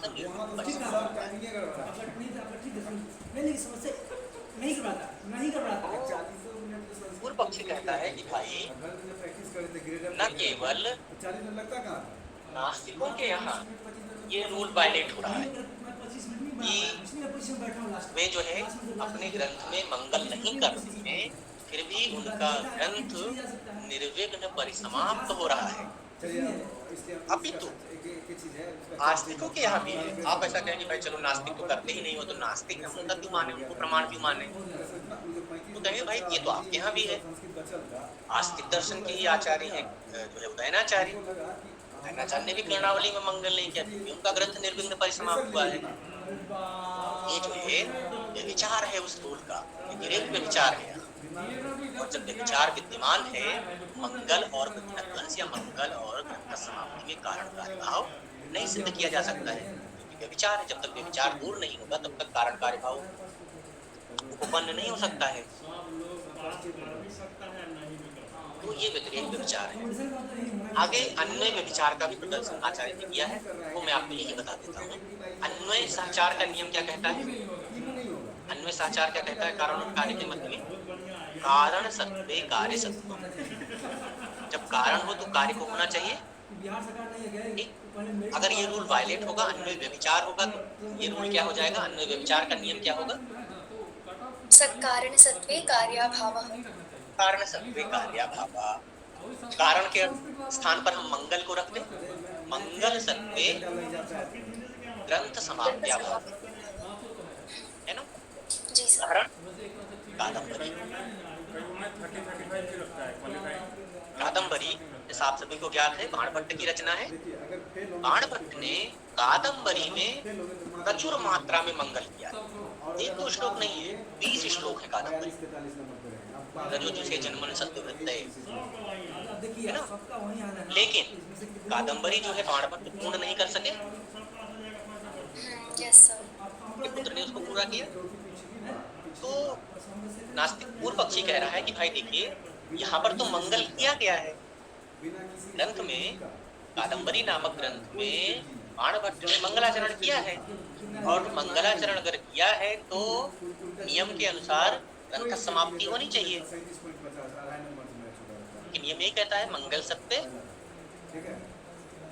ग्रंथ समाप्ति सत्वम, लेकिन ग्रंथ समाप्ति नहीं हो पाई, बाणभट्ट ग्रंथ को समाप्त नहीं कर पाए। तो ये अन्वय व्यभिचार भी है आपके यहाँ। तो आपका जो ये मंगल और ग्रंथ समाप्ति या मंगल और विघ्न ध्वंस का कारण कार्यभाव है, यह दोनों जगह वायलेट है। अन्वय व्यभिचार भी उपलब्ध है और व्यतिरेक व्यभिचार भी उपलब्ध है। ऐसी स्थिति में आप कैसे कह सकते हैं कि ग्रंथ में मंगल करने से विघ्न ध्वंस होता है या ग्रंथ समाप्ति होती है? इसलिए मंगलम न विघ्न ध्वंसम प्रति कारणम न व समाप्तिम प्रति कारणम। मंगल करने से ना तो विघ्नों का ध्वंस होता है और ना ही ग्रंथ की समाप्ति।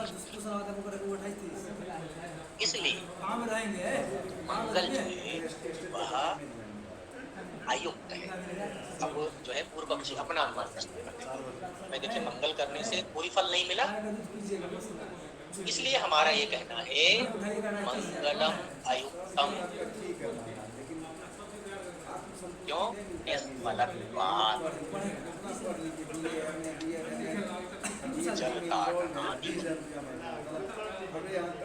फिर मैं ये अनुमान दूंगा, मैं ये कहूंगा कि इन दोनों प्रकार का व्यभिचार देखे जाने के कारण मंगल को अयुक्त मानना चाहिए। मंगल करने का कोई लाभ नहीं।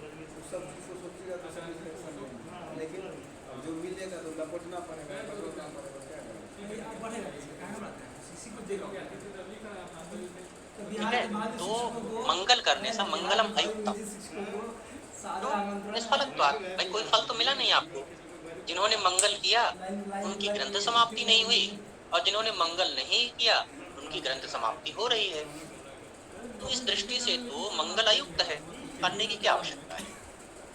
तो वो एक अपना अनुमान प्रस्तुत कर देगा, वही मंगलम अयुक्तम निष्फलत्वात्।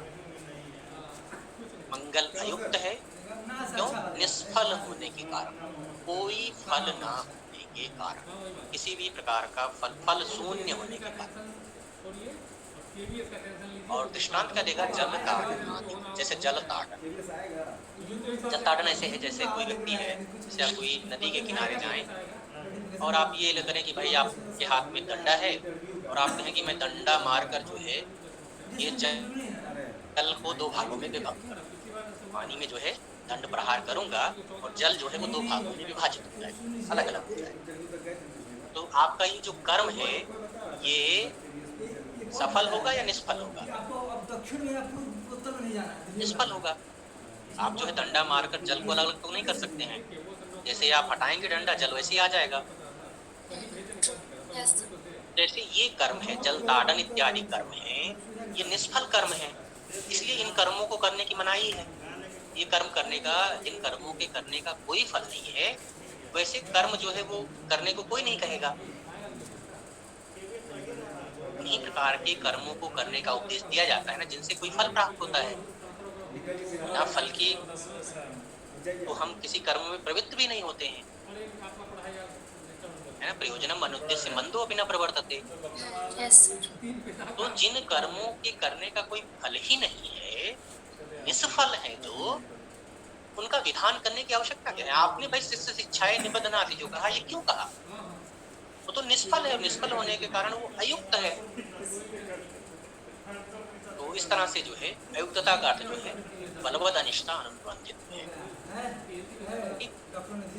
बलवद अनिष्टा अनुबंधित तो जो है अच्छा, एक और चीज, तभी डायरेक्टली तो जुड़ा नहीं हुआ है, लेकिन इसी उससे जो है कारण और कार्य की जो परंपरा है, प्रयोजन और प्रवृत्ति की जो परंपरा है, उसी से संबंधित एक और बात है जो कि आपको न्याय शास्त्र के संबंध में, न्याय दर्शन के संबंध में आपको हेल्प करेगी। कई जगह जो है उसका प्रसंग आ सकता है या पूछा जा सकता है, तो वो हम देखते हैं। जो प्रवृत्ति होती है, जब भी किसी कार्य में प्रवृत्ति होती है, तो किसी भी कार्य में प्रवृत्ति के तीन कारण, ठीक है। कार्य कैसा भी हो, छोटा कार्य हो, बड़ा कार्य हो, महत् कार्य हो, किसी भी प्रकार का कार्य हो, कार्य में प्रवृत्ति के तीन कारण। पहला है इष्ट साधनता ज्ञान, दूसरा है कृति साध्यता ज्ञान, और तीसरा है बलवद अनिष्टा अननुबंधित ज्ञान। बलवद अनिष्टा अननुबंधित ज्ञान, इष्ट साधनता ज्ञान, कृति साध्यता ज्ञान और बलवद अनिष्टा अनुबंधित ज्ञान। इष्ट साधनता ज्ञान क्या है? इष्ट का साधन, इदम मम मदिष्ट साधन, इदम कार्यम मदिष्ट साधनम, ये जो है मेरा इष्ट है।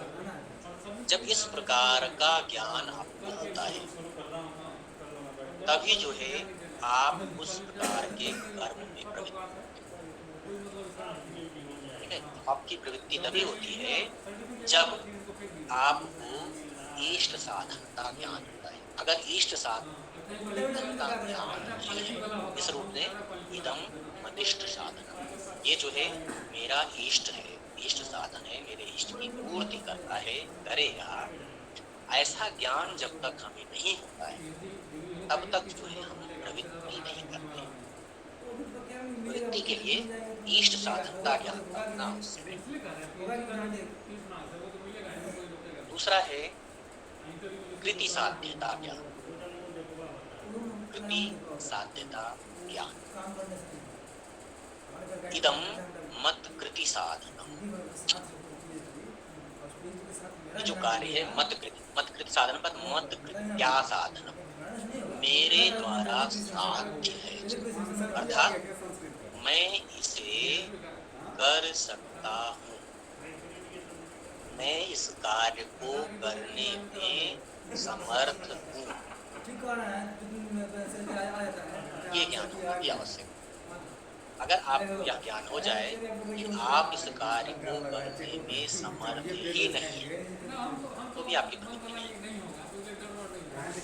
किसी भी कार्य में आपकी प्रवृत्ति तभी होगी जब कृति साध्यता ज्ञान होगा।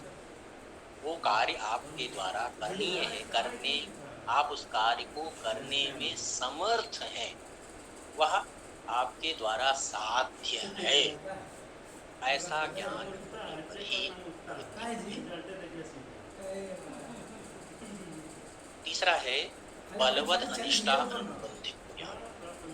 बलवद यानी बलवान, अनिष्ट अननुबंधी। अनुबंध का अर्थ है संपादन। बलवान अनिष्ट का संपादन, बलवद अनिष्ट अनुबंध, और अनुबंध का संपादन या बलवान अनिष्ट का संपादन ना होना, यह है बलवद अनिष्ट अनुबंधित। जो कार्य जिसमें आप प्रवृत्त हो रहे हैं उसको करने में कोई बलवान अनिष्ट नहीं होगा।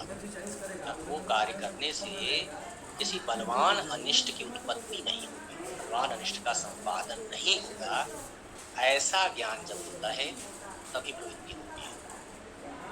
अगर ये पता हो जाए इस कार्य को करने से या इस कार्य को करने में, इस कार्य का संपादन करते हुए किसी बलवान अनिष्ट की प्राप्ति हो जाएगी, तो हम जो है उसको भी नहीं करेंगे। छोटा मोटा अनिष्ट तो हम सह लेते हैं, लेकिन अगर कोई बलवान अनिष्ट है, आपका कोई ज्यादा बुरा होने वाला है, तो फिर आप उस कार्य में प्रवृत्त नहीं होंगे।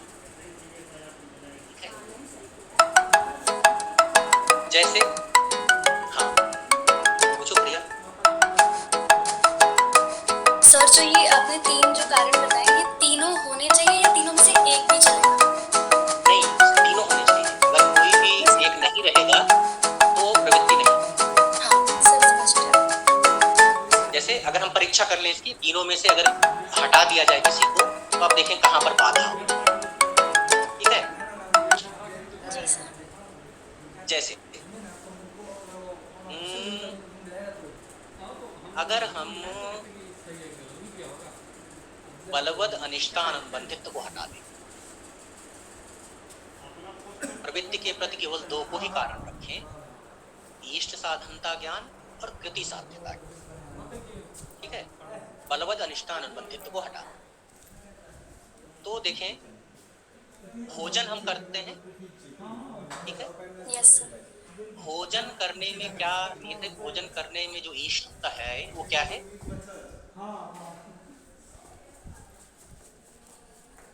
भोजन हमारा इष्ट है। Yes sir. किस रूप में? पेट भर जाएगा, उदर पूर्ति। हाँ, उदर पूर्ति होती है या तृप्ति होती है।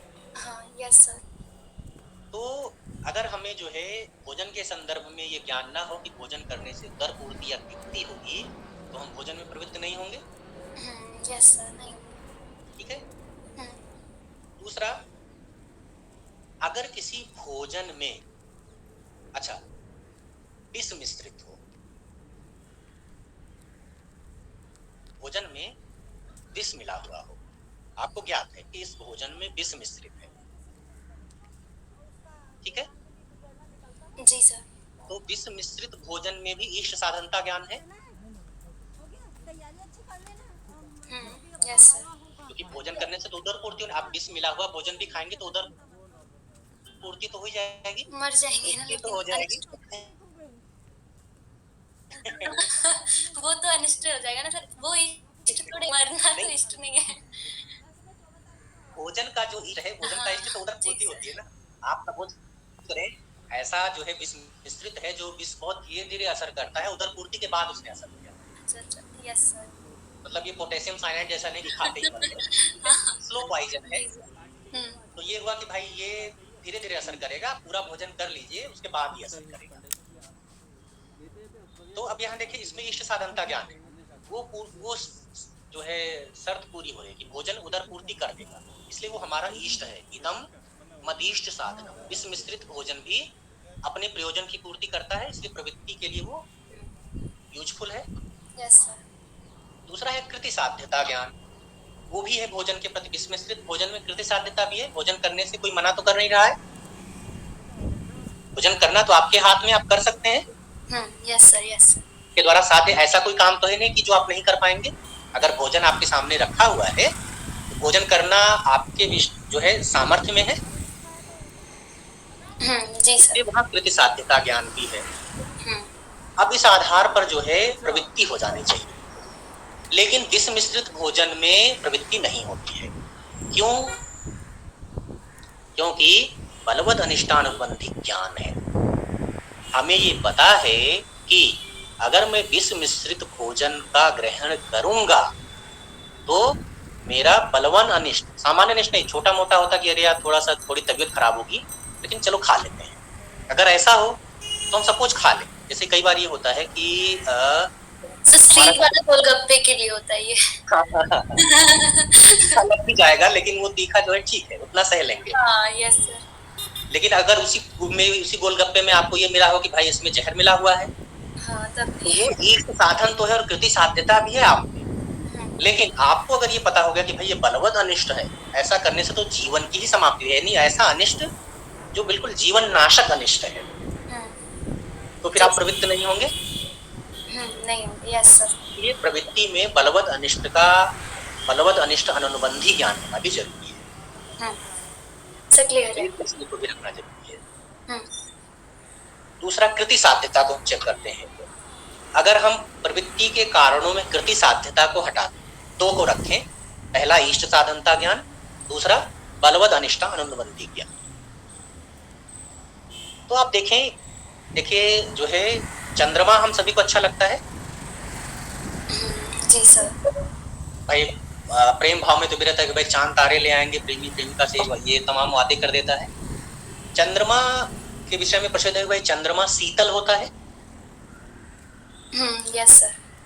अब ये होता है कि अगर चंद्रमा इतनी दूर से शीतलता दे रहा है तो अगर चंद्रमा को हम नजदीक ले आए, अपने घर के छत पे रख ले, एसी होता है। एसी लगाने की जरूरत नहीं है, फिर यस सर। शीतल हो जाएगा पूरा।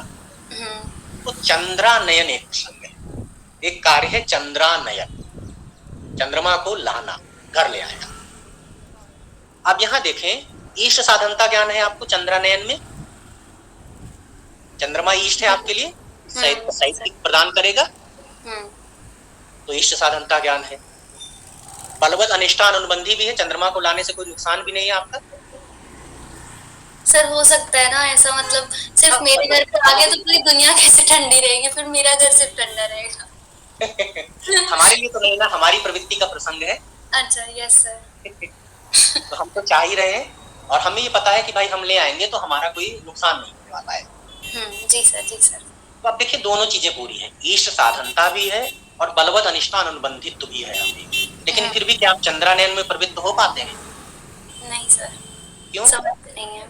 समर्थ नहीं, कृति साध्यता नहीं। आपको ये पता है कि भाई चंद्रमा को नहीं लाया जा सकता है, चांद तारे तोड़ लाना जो है ये कहा जा सकता है, अलंकार के रूप से प्रयोग किया जा सकता है, कभी इसका प्रयोग कर सकता है, लेकिन हम वास्तव में तोड़ के नहीं ला सकते हैं, नहीं ला पाएंगे, हमें वो सामर्थ्य नहीं है। तो चंद्रानयन रूप कार्य में प्रमाता की प्रवृत्ति जो है नहीं हो पाती है, क्योंकि उसे कृति साध्यता ज्ञान, वो उसको ये पता है कि इदम मत कृति साध्यम, इसलिए प्रवृत्ति के कारणों में कृति साध्यता का ज्ञान की जरूरत है। तीसरा है इष्ट साधनता ज्ञान, ये तो बहुत ही स्पष्ट है, इष्ट जब तक आपको नहीं पता होगा तब तक तो आप प्रवृत्त होंगे ही नहीं। हाँ बिल्कुल यस। प्रयोजनम अनुद्देश्य मंदोपि न प्रवर्तते, अविशिष्ट कर्मण प्रवृत्ति। आप जो है अगर हम इष्ट साधनता ज्ञान को नहीं रखेंगे तो आप जो है ना ऐसे ही किसी भी कार्य में प्रवृत्त होंगे, है ना। जैसे किसी ने कहा कि भाई चलो जो है ना आज टहल के आते हैं, आज ना 10 किलोमीटर दूर जो है ना वो जगह है, वहां पर घूम के आते हैं, ठीक है। मित्र को कहीं जाना है, उसको कोई काम है और वो उसने कहा आपसे भी कि चलो जो है वहां घूम के आते हैं। आप देखिए यहाँ पर कृति साध्यता भी है, आप घूमने जा सकते हैं, कोई समस्या नहीं है आपको, आप बिल्कुल फिट हैं, सेफ एंड साउंड है, तो कृति साध्यता है, आपके द्वारा वहां जाया जा सकता है, कोई समस्या नहीं है। बलवद अनिष्टान अनुबंधित तो भी वहां जाने में कोई नुकसान भी नहीं है आपका, पर इष्ट नहीं है मेरा। इष्ट नहीं है। आप ये प्रश्न करेंगे कि भाई मेरा तो कोई काम ही नहीं, मैं क्यों जाऊं 10 किलोमीटर तुम्हारे साथ? तुम जाओ, तुम्हें जाना है तो तुम्हारा काम है, तो मेरा तो सोने का मन है, तो आप सोना प्रेफर करेंगे कि उसके साथ जाएंगे? हाँ सोएंगे सर, सोएंगे हम, क्योंकि वो मेरा इष्ट साधन है। Yes sir. जैसे आप में जो है दर्शन वाले ग्रुप में आप देखें ना 90-92 लोग जुड़े हुए हैं, लेकिन पढ़ आए कितने क्लास में 10-12 लोग। जी सर। देखिए आप वहाँ कृति साध्यता और बलवद अनिष्ठान संबंधित भाई आपके द्वारा ये क्लास अटेंड की जा सकती है, इसमें कोई सामर्थ्य जैसी आप सामर्थ्यहीन नहीं है और इसमें कोई अनिष्ट भी नहीं है आपका। लेकिन फिर भी वो नहीं आए उनको यही लग रहा होगा कि भाई क्या ही लेना देना है।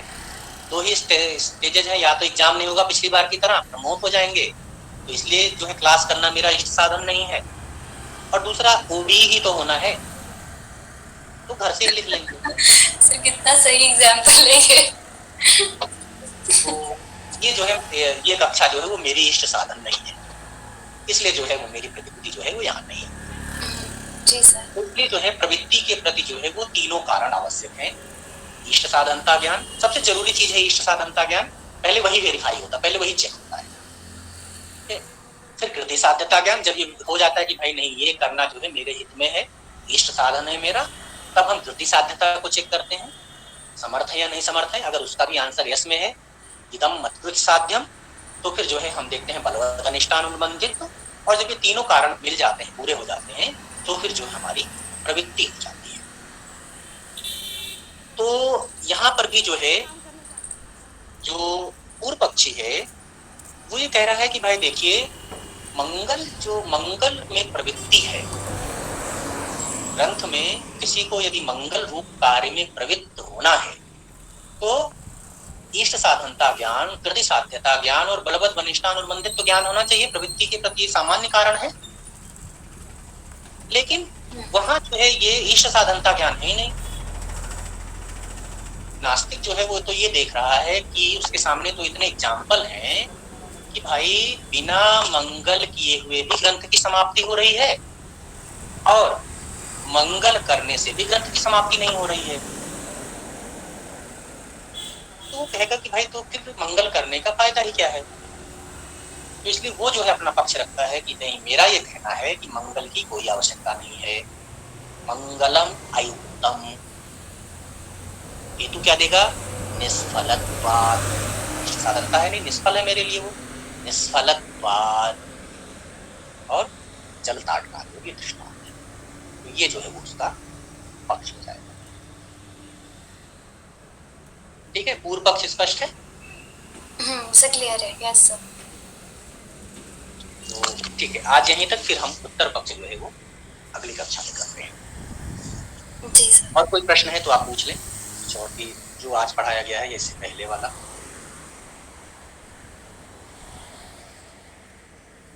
सर वो जो बीच में आपने एकदम लंबी सी लाइन बोली थी जहाँ मैंने बोला था सर, वो एक बार बता दीजिएगा प्लीज।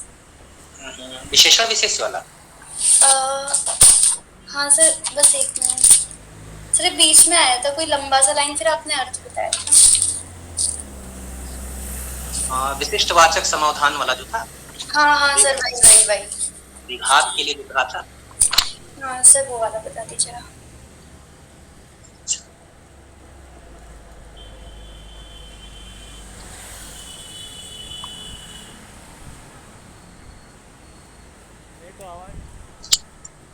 पंक्ति नोट करनी है सर? अगर बुक में है तो सर आप बुक से ही मतलब बता दीजिए, मैं ढूंढ लूंगी सर। आपके पास कौन सी है? सर मेरे पास वो वाली मुसल गांवरकर वाली सर। मुसल गांवकर की है। Yes sir.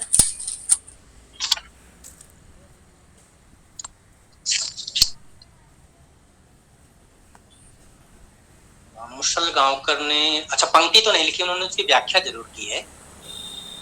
हिंदी में उन्होंने उसका अर्थ लिखा है, जो पेज पृष्ठ 4 होगा आपका। जी सर। पृष्ठ 4 में जो नीचे उन्होंने एक नंबर पे नीचे लिखी है हाँ, तो उसमें उन्होंने हिंदी में नियम लिखा है। अच्छा।